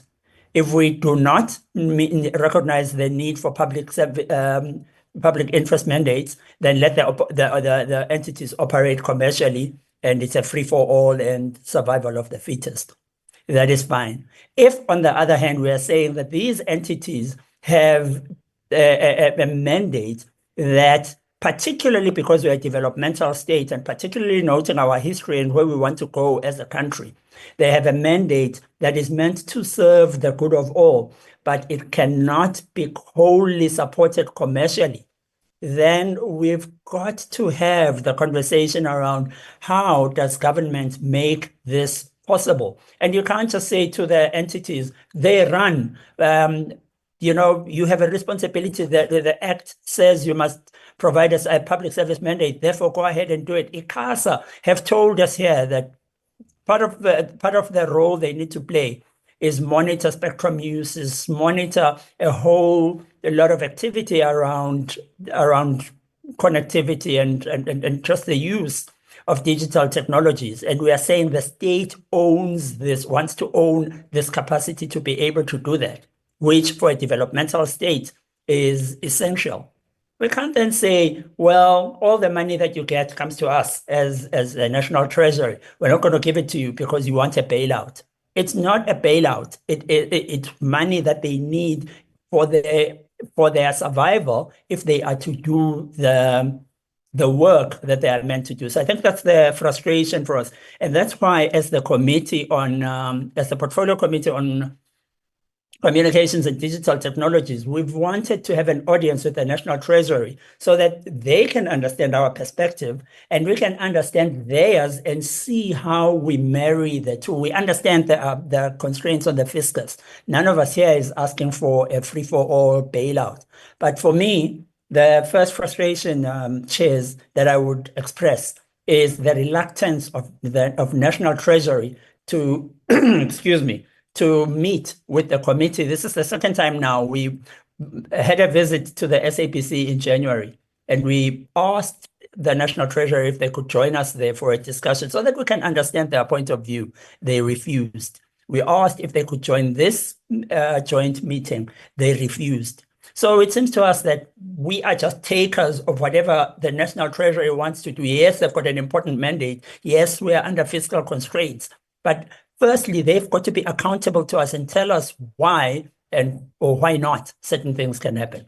Secondly, I feel that the National Treasury is looking to just be a law unto itself, even if you are enforcing fiscal frugality. Still explain to us why is it, that you've got to do things in a particular way, and why is it, for example, that you can't meet what is said to be a public interest mandate. And so for me, co-chairs, and I don't even know if the Portfolio Committee on Appropriations, Standing Committee on Appropriations, is the appropriate recipient of my questions, because they really do go to the National Treasury. But just to express my frustration that so how is it then that, firstly, how is it that we hold the National Treasury accountable? That's one. Secondly, so what is the point of this meeting? What is the best case scenario that we can hope for in this meeting if the main entity that we need to be able to present our case to, for the entities to present their case to, and for us to understand the constraints, is refusing to participate in the conversation? And then, how are the entities meant to survive? Because the SAPC, for example, says, give us a loan guarantee then. Give us a non-cash instrument that will help us get funding. There's no coming to the party. Honorable Waitlin says, or it might have been Honorable Bateman, says that the danger with that, the risk is that, of course, at some point you have to make good that guarantee. But if the SAPC, with only 3% funding from the state and 83% funding from its own coffers, is able to keep itself afloat, have clean audits, turn around a deficit, what more do you want as demonstration of the turnaround of the entity, in order that you can give a guarantee, not cash? So I'm just finding that frustrating. And then also, what will it take in order for the National Treasury to explain its stance, its stance to us? And then finally, how does the National Treasury see the department enabling and leading digital transformation? Excuse me. If the department and its entities are not getting the government support that they need. Thank you, Chairs. Thank you, Honorable Member. Can I recognize Honorable Kalega Mazibuko? Okay. All right. Thank you very much, Chair. Chair, I'm not going to ask many questions because my colleagues have covered some of the questions that I had noted. Chair, let me appreciate this joint meeting of these two committees, the Standing Committee and the Committee on Communications. Chair, let me first raise my concern on the absence of the National Treasury in this meeting. I think the previous speaker spoke about it. It would have been prudent if the National Treasury was present in this conversation, Chair. However, let me raise my questions. My first question is on ICASA. ICASA, the inability to monitor as a regulatory body, and the fact that they are receiving a lot of complaints. So my question here would be then, are you able to resolve the complaints that you are receiving with the shortcomings that you are relating to us? And also, ICASA, you are talking about the lack of skills. However, you are spending 73% on the employee cost. So as I'm sitting here, I'm saying this 73% on the employee cost, it means it does not have a return on investment because you are spending the 73% on unskilled personnel. So what is it that you are doing then to re-engineer this problem and to reskill these people? Because I do support the fact that you need additional funding, but we must also see the value for money for the little that you are getting. So if the 73% is spent on unskilled personnel, for me, that is actually a challenge, as much as I support the additional funding you guys seek support on. On the Postbank, let me say, Chair, that I do appreciate the fact that Postbank is financially solvent. And why do I appreciate that is because we have a position as the African National Congress. We believe that the state bank can be seen as an attempt to diversify the ownership and the control of the financial sector, which will then reduce, obviously, the dominance of the large commercial banks, and it can assist us in our endeavor to transform the economic situation of the country. So we do advocate for the state bank, and I think it needs to be funded accordingly. Hence, I'm worried about the absence of the National Treasury. But the question to Postbank as well, in relation to the NSFAS, I know you spoke about the NSFAS, but my question is there a possibility to administer and pay NSFAS beneficiaries? Because currently there are a lot of middlemen in the ecosystem of NSFAS. So for me, if that can be possible, I think it can assist the country a big deal, especially in relation to the Department of Higher Education. On the issue of SABC, I'm gonna cut short because of time. COO, you made mention of the major threats as the misinformation and disinformation. How do we counter this, colleagues?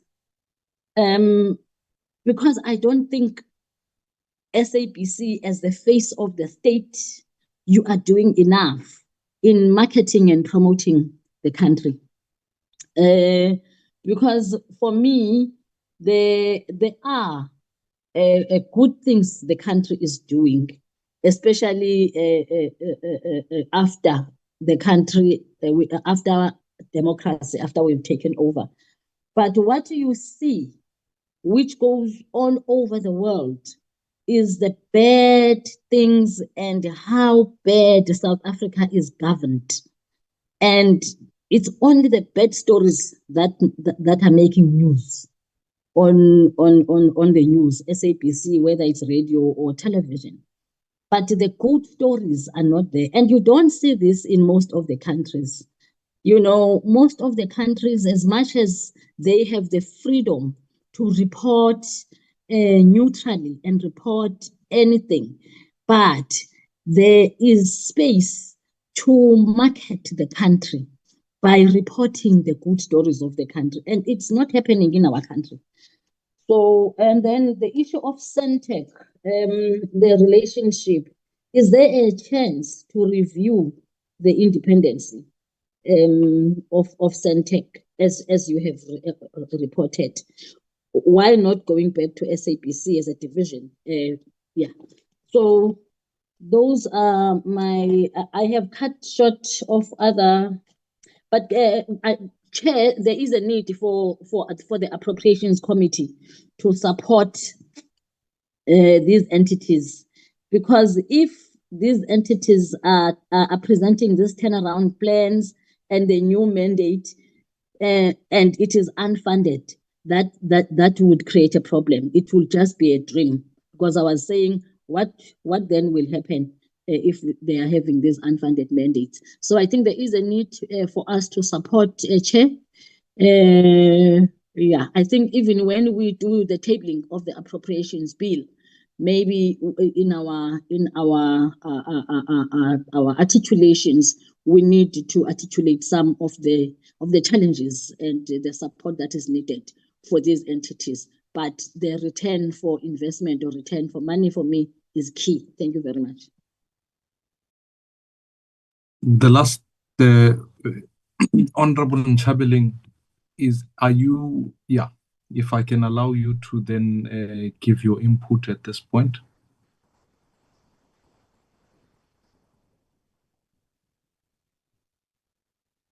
Honorable Member. Yes, I've recognized your hand, Honorable Nchabeling. If you could, yeah.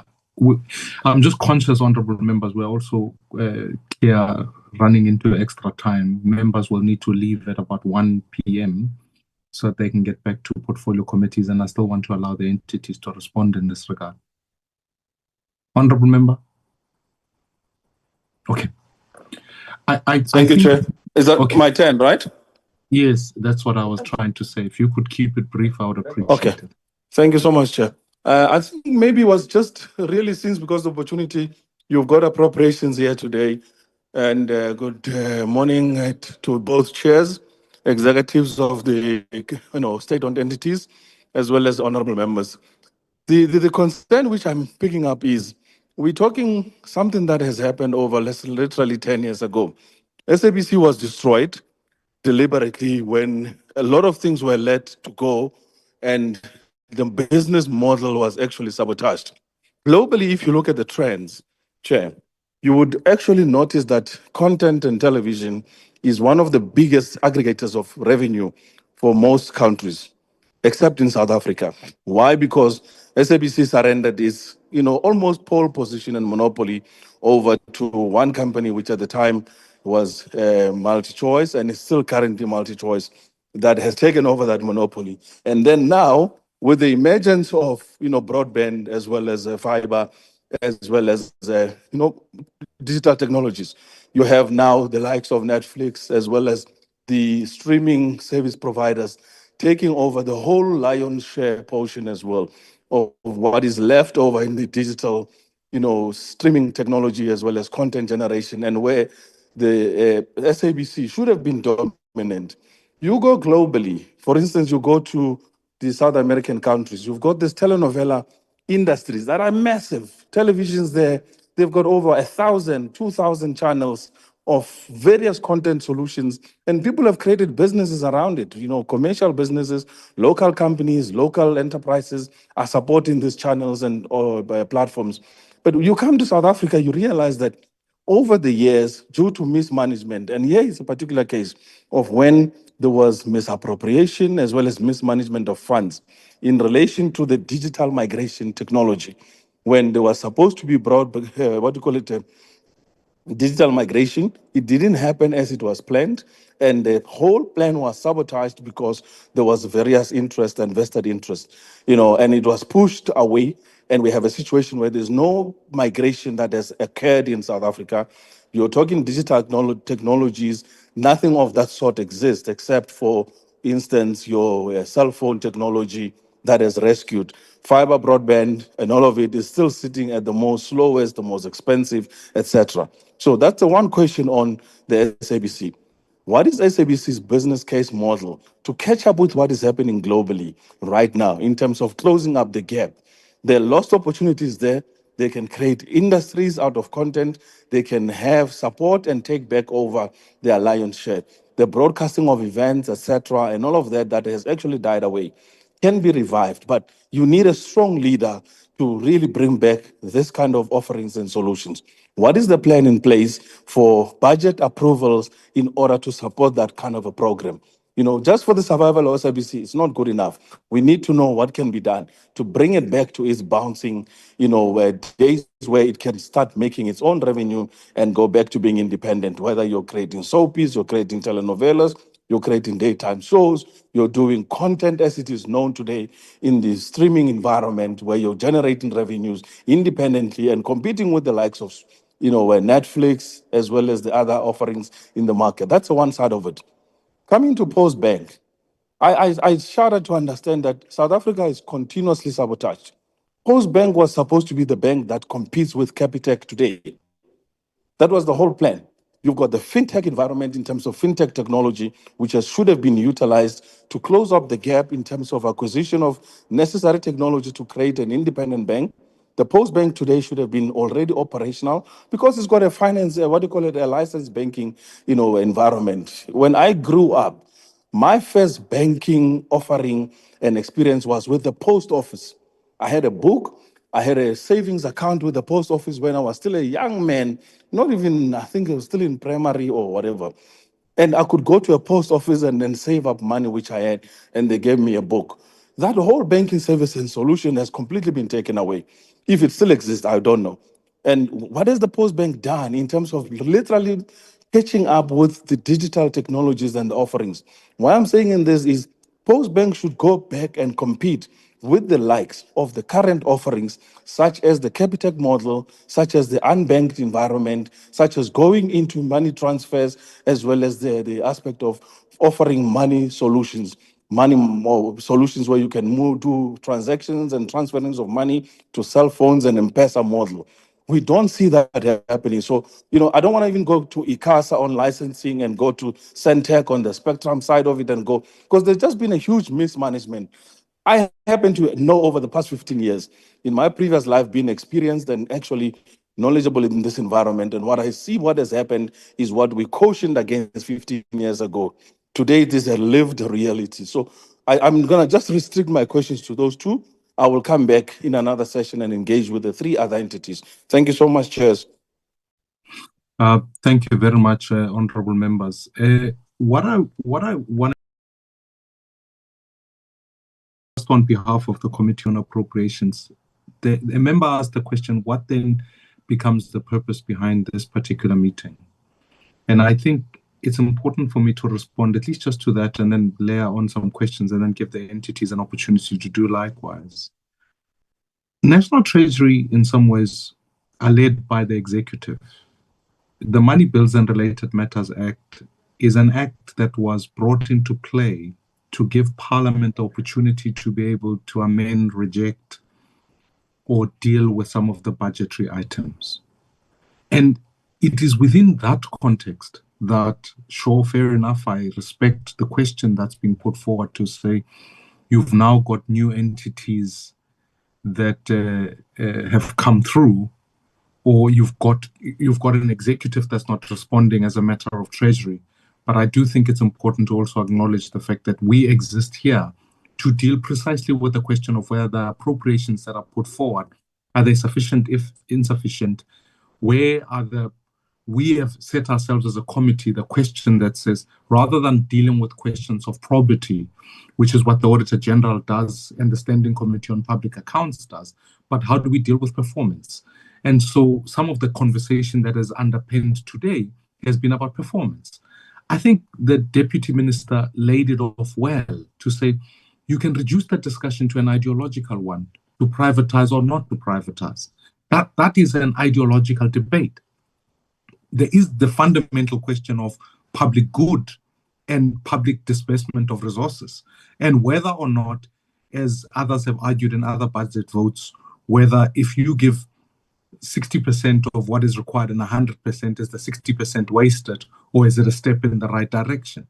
That is a debate that we are seized with at the moment, because there are others who say sometimes underfunding is crippling, and others are saying underfunding is the reality of what every other appropriation vote looks like. So I do think there are some of these questions. I wanted to put some questions, and I know, Honorable Sabraiti, I'd recognized you, so I'll allow you to go post, and then we can be brief. But I want to say, Honorable Deputy Minister, I think this speaks to the whole of government question, because I certainly hold the idea of the mandate, particularly around the Postbank, which is when you have a conversation about the unbanked, I don't think you're just competing only with the commercial banks, but you're competing with entities like ShopRite, etc., and those cash management services. And so how do you compete in that universe is going to be an important question to solve for prospectively. I do think the post office is a retail business, or an asset business, rather than just a logistics one also, because I think it owns so many assets across the country. And I think there's an opportunity there that we can utilize to further on. I want to align with a member who raised the key question, which was, what is the legislative question? And that's something that National Treasury would not even respond to, but we have to amend the legislation to empower ICASA going forward. And then I noticed the comparative question about the Bank of India and other aspects of that. And I do want to ask the question, when we think about it, the whole of banking, and so that maybe let me layer my question just in this point, because I want to endorse the view that says we need to look at what the appropriate funding, particularly around entities like the SABC. I don't think you can have a debate about whether to privatize the SABC or not, because its mandate as such, you are not asking ETV to provide language services in all 11 languages, for argument's sake, which means there's a public good question that we have to respond to, whether we like it or not. You are not asking from other news providers the very questions that geographical spread that you are asking. ETV is not going to cover a story that happens in Toyando, but the SABC is obligated to. So all of these questions, we have to recognize that if you put the mandate, you best fund for it. And so from an SABC point of view, I do think that there's a public good question that we need to respond to. And secondly, from other entities, i.e. Postbank, Post Office, and some of the discussion that was put forward, I do think as soon as I can interrogate some of the presentations that have gone through, we can really begin to interrogate the question about what is the appropriate funding model that goes into it, and how is its competitiveness being put forward, and where is other revenue being meant to be pulled aside, which is the second part of my question, maybe Deputy Minister, is that when I think about funding and private equity or public equity, in this instance, I am often concerned that government itself has got pockets of money that lie in various entities that could be pooled for better return, so that when we talk about investment, it works. And if you want to capitalize a bank, for argument's sake, funds like NEF, I can list many, IDC, there are so many. Sure, they sit in DTIC, but I've often wondered whether their transactional mandate cannot be put and housed within a particular entity, so as to make sure there's liquidity, the ratios are in place, and that we can disperse funding. So I do think we need to think about it as a whole of government approach, and it does speak to this issue of digitization across government anyways. So I'll limit my question to that. How do we pool some of these other funding instruments that exist within multiple departments, house them in one space? It'll give better governance, but it'll also allow us the space to disperse with an authority to say, okay, here's what the return on investment must look like. And I do think in that regard, we're responding to economies of the future and maximizing on scale. I think this is part of the discussion I'm having. And then what I can assure members is that the committee obviously meets on Friday to then adopt its own report.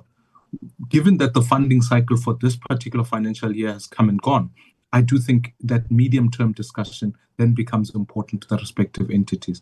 Honorable Sobriety, let me give you 3 minutes to be exact, which will mean that for the entities, Honorable Chairperson, they will have about 20 minutes to then respond in this regard. Thank you, Honorable Chairperson. Chairperson, let me welcome the presentations and the input, particularly by honorable members of the Appropriations Committee that are here.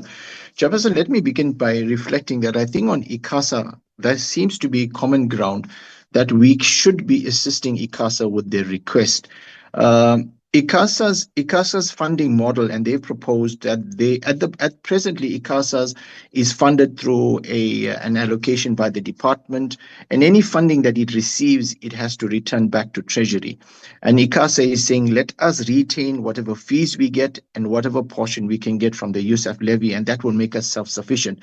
I just want to use the example of SCOAG. I sit on the Committee of Standing Audit, Committee of Auditor General, and so does Honorable Bateman. But I think prior to Honorable Bateman coming, the funding model of SCOAG is based on recovery of fees from the entities it audits, which is obviously public entities. And because of the funding model and the challenges SCOAG, the AG faces in terms of HR, in terms of AI, and it has to get with it, we managed to approve at least R500,000 surplus to SCOAG so that it can go and invest in its HR, because the SCOAG AG staff are sort of after the world. They have a huge attrition rate, so they need to embrace technology. So I think that model, Honorable Chairperson, will work amazingly for ICASA. They've come here with a plan, and I'm saying we have a model that's working in the Auditor General, and I think it would work even better with the ICASAs, given the fact that AG's clients are public entities and state entities who are challenging to pay. So the African National Congress fully supports ICASA's request to this joint committee, and I think we should look into the next level of how we can give effect to that. And certainly an empowered ICASA, a sharpened ICASA, will be able to avail itself of critical interventions that are needed in the space of digital, in terms of OTTs, in terms of artificial intelligence, etc. At this point in time, ICASA is dependent on a small budget that does not allow it to focus and expand and sharpen the space that it is empowered to. So it's crucially important that we empower ICASA. Going on to the Postbank, Chairperson, let me understand and recognize, maybe ask the question, a pointed question. Where is Postbank on the space of getting licensing with the South African Reserve Bank? I know there's been a process of us being licensed. Where is it in that space over there? Because again, Chairperson, it's crucially important that this request of establishing a state bank, which is something that the ANC has supports very strongly, is supported. The idea of India was used. India has the same past that South Africa enjoyed, in that it has had a divided colonial, and it has a population that's highly rural. And the State Bank of India has managed to bridge that divide and bring banking to the underserved. So that's an excellent example. Additionally, Chairperson, maybe this is for Honorable Bateman. Not too long ago, I was invited to be a guest in a joint sitting of the Standing Committee of Finance and the Portfolio Committee on Trade, Industry and Competition, in which the 6 commercial banks came into Parliament, and they had to present the case. And in a nutshell, they were asked the question, what are you doing for South Africa to advance the South African transformational agenda? And they take home, and I checked with all the CEOs thereafter, they take home was very simple. And to explain to honorable members, the current commercial banks is akin to using the engine of a small bakkie to pull the load of a huge truck. So what I'm saying is that the commercial banks' mandate and their philosophy is based on an apartheid past. but now we need to drive a transformational agenda. Unfortunately, they are not skilled at the moment. Hence, the need for a state bank to drive the transformation agenda is crucial. Hence, we must support the state bank as well as the request for capacitating them so that they can meet the requirement of that capital adequacy reserve. Maybe the SABCB, I'd like to know from the SABC, the Honorable Minister who is not here, and I didn't get his apologies, I assume he's in a cabinet meeting on Wednesday, but I'd like to know from SABC bill, the Honorable Minister has withdrawn indefinitely the SABC bill, which amongst others, the SABC bill attempted to provide a solution or models for funding models. So maybe SABC, a sharp pointed question towards you is, how has the withdrawal of the Minister of the SABC bill compromised your efforts to find funding models? A, B, linked to that, what are the type of funding models you would want to see included? For example, I've heard of the household levy as opposed to the license fee, because we know the license fee, we only get 15% complying, and we cannot insist on citizens to pay simply because they have alternative forms of getting their information. So the reality is there is a thing called the household levy. So how is that going to work? And more importantly, how are we going to collect that? Because we've heard in the presentation that 40% of our cost goes. Yabonga, I'll pause over there. Thank you so much. Thank you so much. Honorable Chairperson, let me allow, if you could guide the entities and how they respond, then that way, if we can ask for the entities, given the time span, if we could at least spend 5 minutes just responding to whatever is relevant to the entity.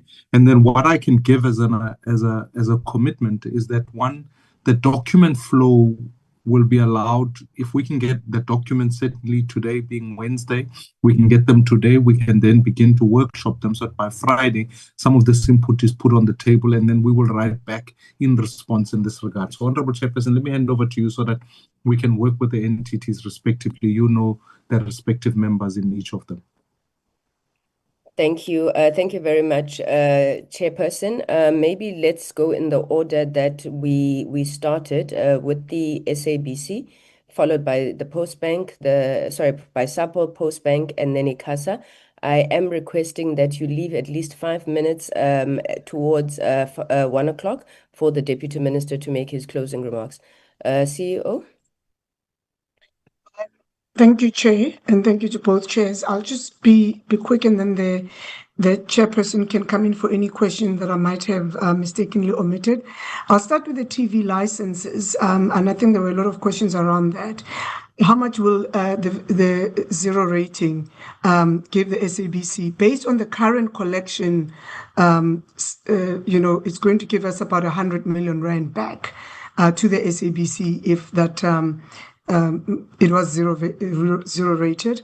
And then why, I think the question was then asked in terms of just why the current TV license challenges exist. I think it's important to say that the law ties the obligation to owning a physical TV set. So you pay for a TV license if you own a TV set. And we all know that that is very much outdated given the rise of streaming and mobile technologies. And the reality is that there's a lack of enforcement mechanism. So unlike if you don't pay for your taxes, if you don't pay SARS, if you don't pay for municipality, we have no access to debt recovery mechanisms like garnishes, blacklisting, etc. Those who pay for the SABC TV license pay out of their goodness of their hearts, and that's the reality. In terms of how much have we lost per annum from non-payment?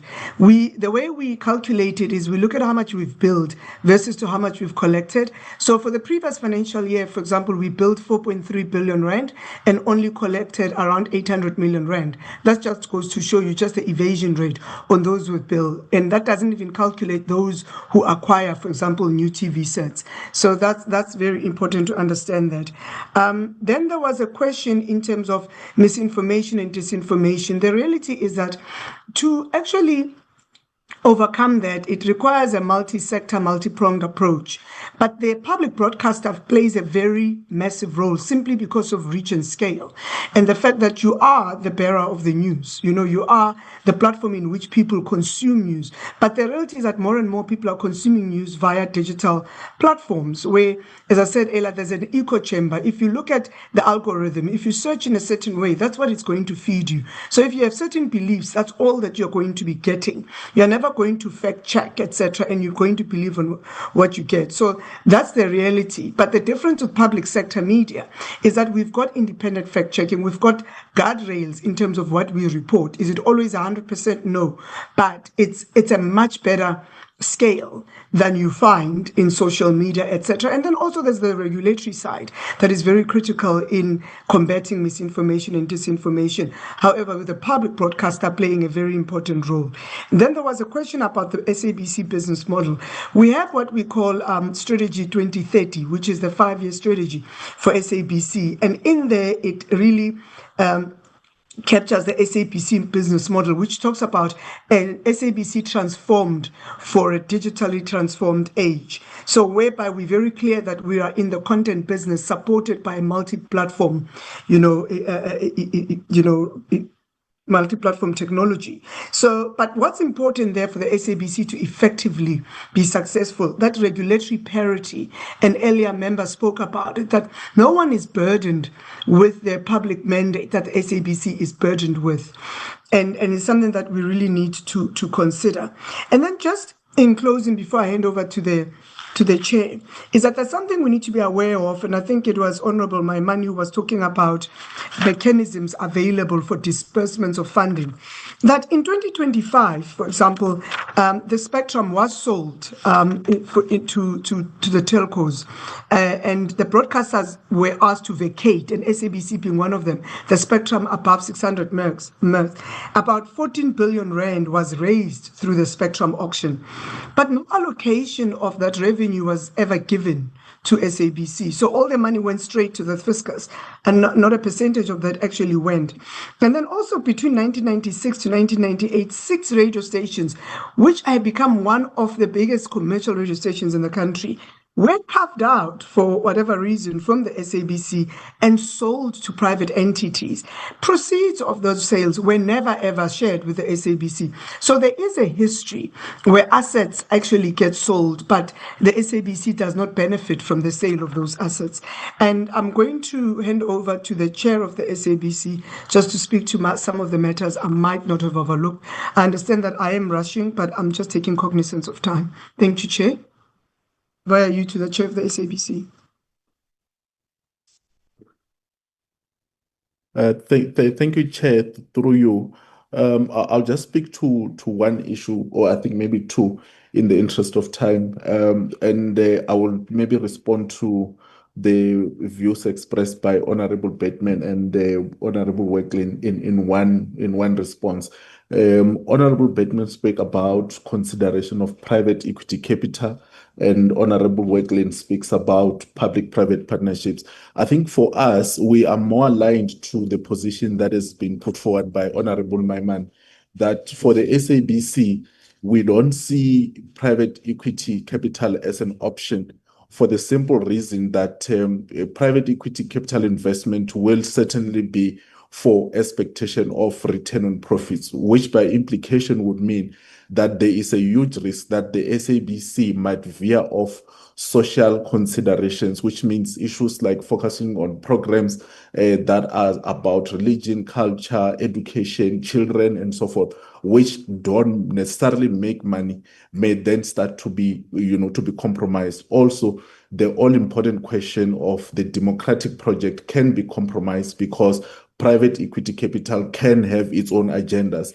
So we think that to protect that independence and the focus on the public interest, such consideration, we should try to avoid them. But we do think where it is possible, it's collaboration with the private sector. The CEO, when she presented, she also made an example of where we are considering certain radio stations that can be outsourced in terms of their management for better and effective return so that they can become profitable, but still under the control of the SABC. And I think lastly, maybe to respond to the question that was put forward by Honorable Sobrathi, the withdrawal of the bill indeed set us back a lot, because we had hoped that by this time there would have been a bill or a legislation with a funding model which is sustainable, that helps us, to address the financial sustainability of the SABC. And to conclude, Chair,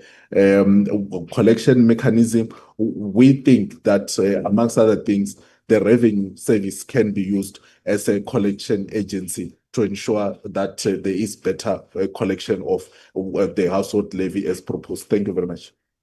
Thank you. I know I had said the post office, but I'm going to call the Postbank, because there were quite a number of issues that were directed at the Postbank. Then, with your concurrence, Honorable Chairperson, I want to ask the South African, all entities, but specifically the South African Post Office and ICASA to respond in writing, because I do want the Deputy Minister to have a say before we close off. If that is in order, Chairperson?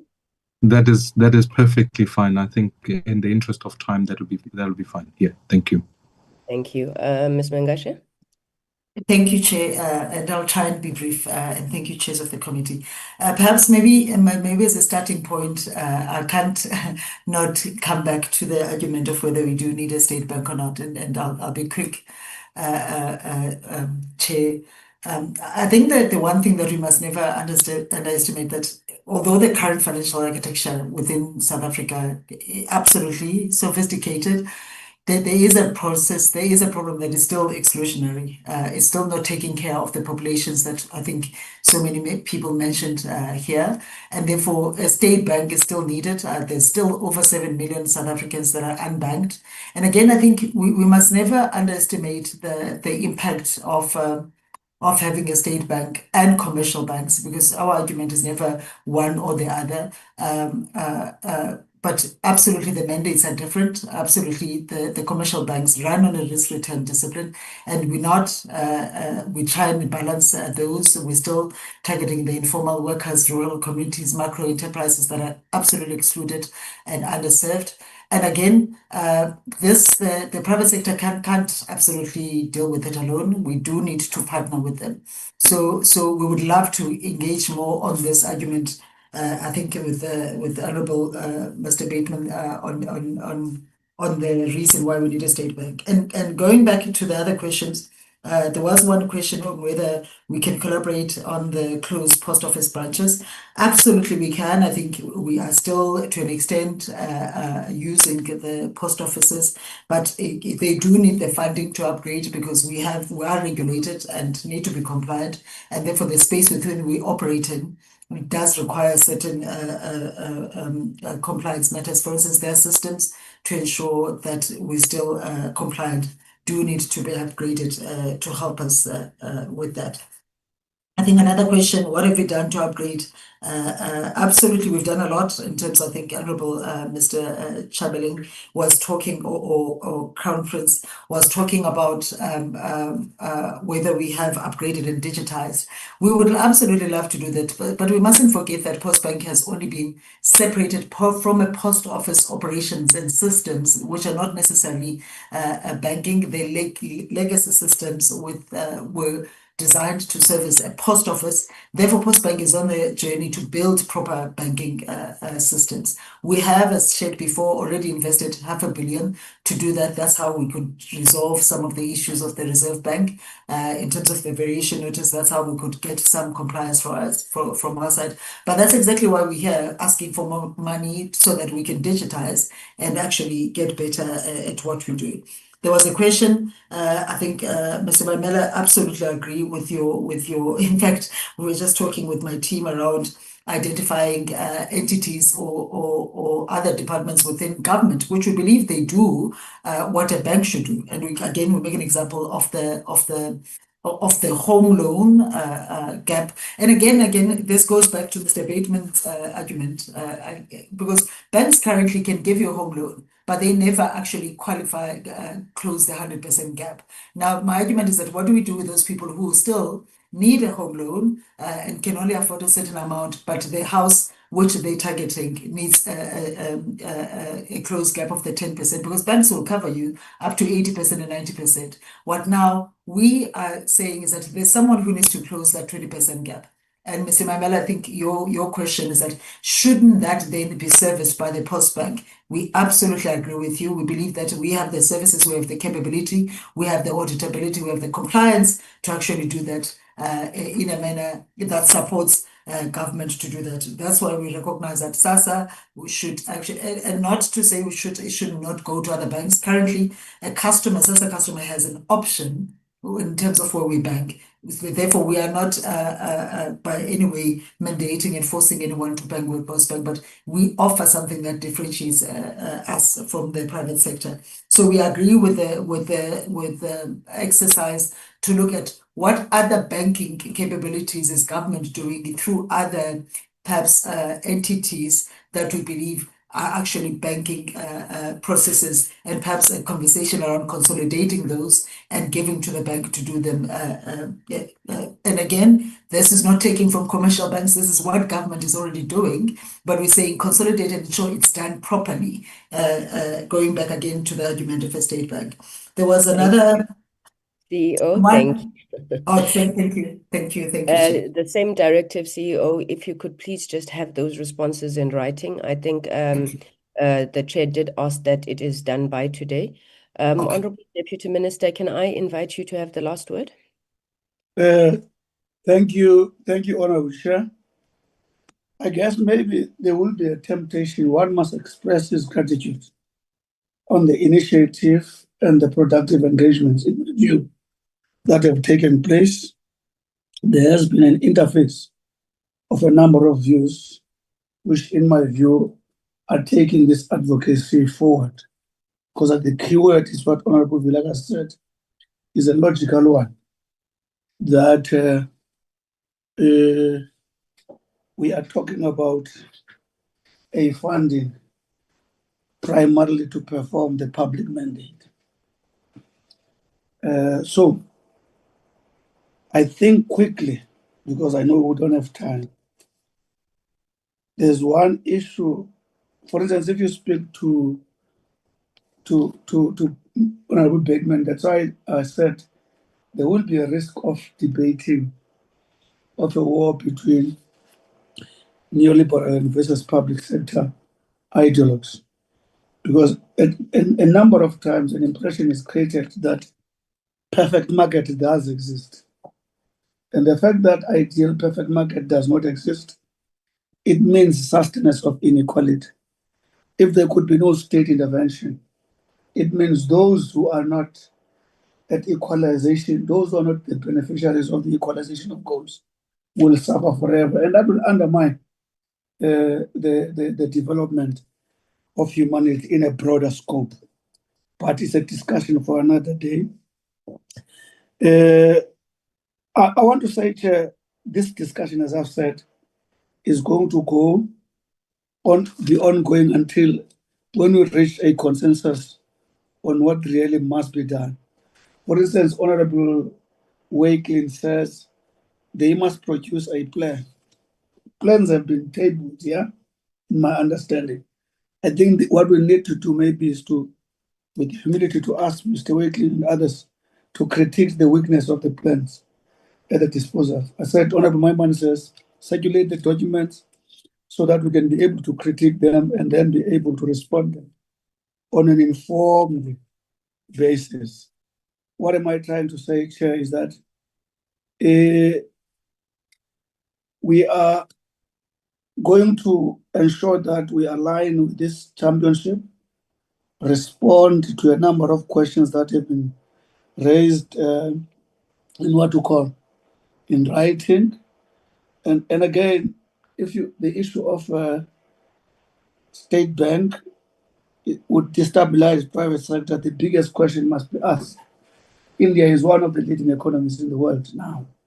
It's got a state bank, and the results have been articulated, what it has actually developed. I don't want to waste your time, Chair. I want to say there's a lot one could engage on, but that the intention is not to get involved in street fight here. The intention is to try to engage one another so that we find one another with regard to how best can a developmental state play its role. Thank you, Chair.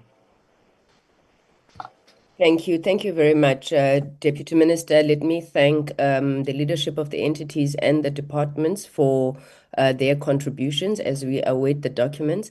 Honorable Chairperson, let me thank you. Right where I started, we truly appreciate the opportunity to engage on this.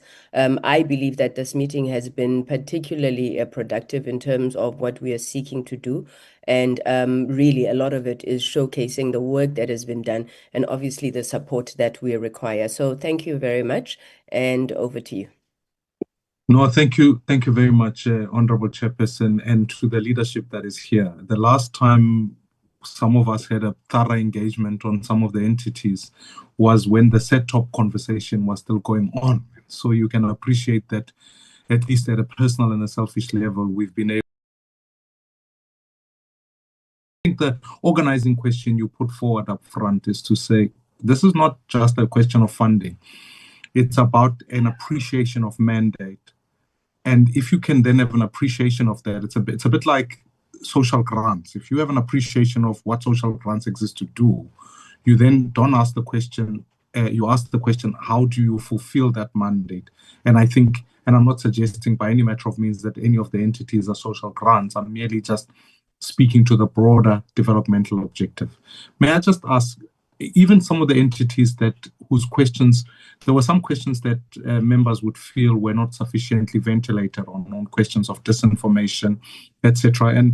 And the question really, even that Honorable Talega Mazibuko asks about, how do we use some of the entities that exist for the purposes of putting South Africa or putting brand South Africa forward in mitigating some of the global geopolitical discussions that have been had about South Africa that are inaccurate. It's a bit like some of the parallel mandate that the British Broadcasting Corporation has around the UK's own interests. Well, how do we use South Africa in the same manner? So some of these questions I think can be given along with the presentations. We can give some supplementary responses in that regard.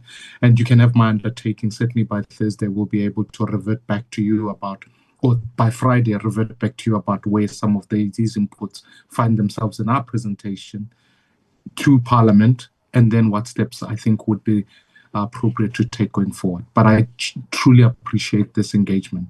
If you wouldn't mind, I just want to make one announcement to the members, honorable members in the Appropriations Committee. Given the timelines that have been prescribed by law, we now have an urgent request from the Portfolio Committee on Home Affairs to have a joint meeting. As I did allude yesterday at our meeting, just because of timelines, we have to accommodate that request certainly by tomorrow. So if I can request that members could avail themselves at 12:30 tomorrow on a virtual platform to engage the Home Affairs. Now, I know the President will respond to the budget vote debate at 2 p.m. So it'll be an hour-and-a-half meeting. And so if I can request members just to be available tomorrow for that, the notice of activity will be sent and we will engage the Home Affairs Portfolio Committee tomorrow at that time at 12:30. We didn't want to go into the caucus times, so we have to accommodate it almost over the lunchtime period, and then we can go from there. So with those announcements, Honorable Chairperson, and to the Portfolio Committee, thank you very much for this joint session. We truly appreciate it. And Chairperson, I'll then make contact with you later on in the day. Siyabulela Nkosi, and thank you, Deputy Minister. The meeting is adjourned. Thank you very much, Chairs. Thank you. Siyabulela Sihlalo.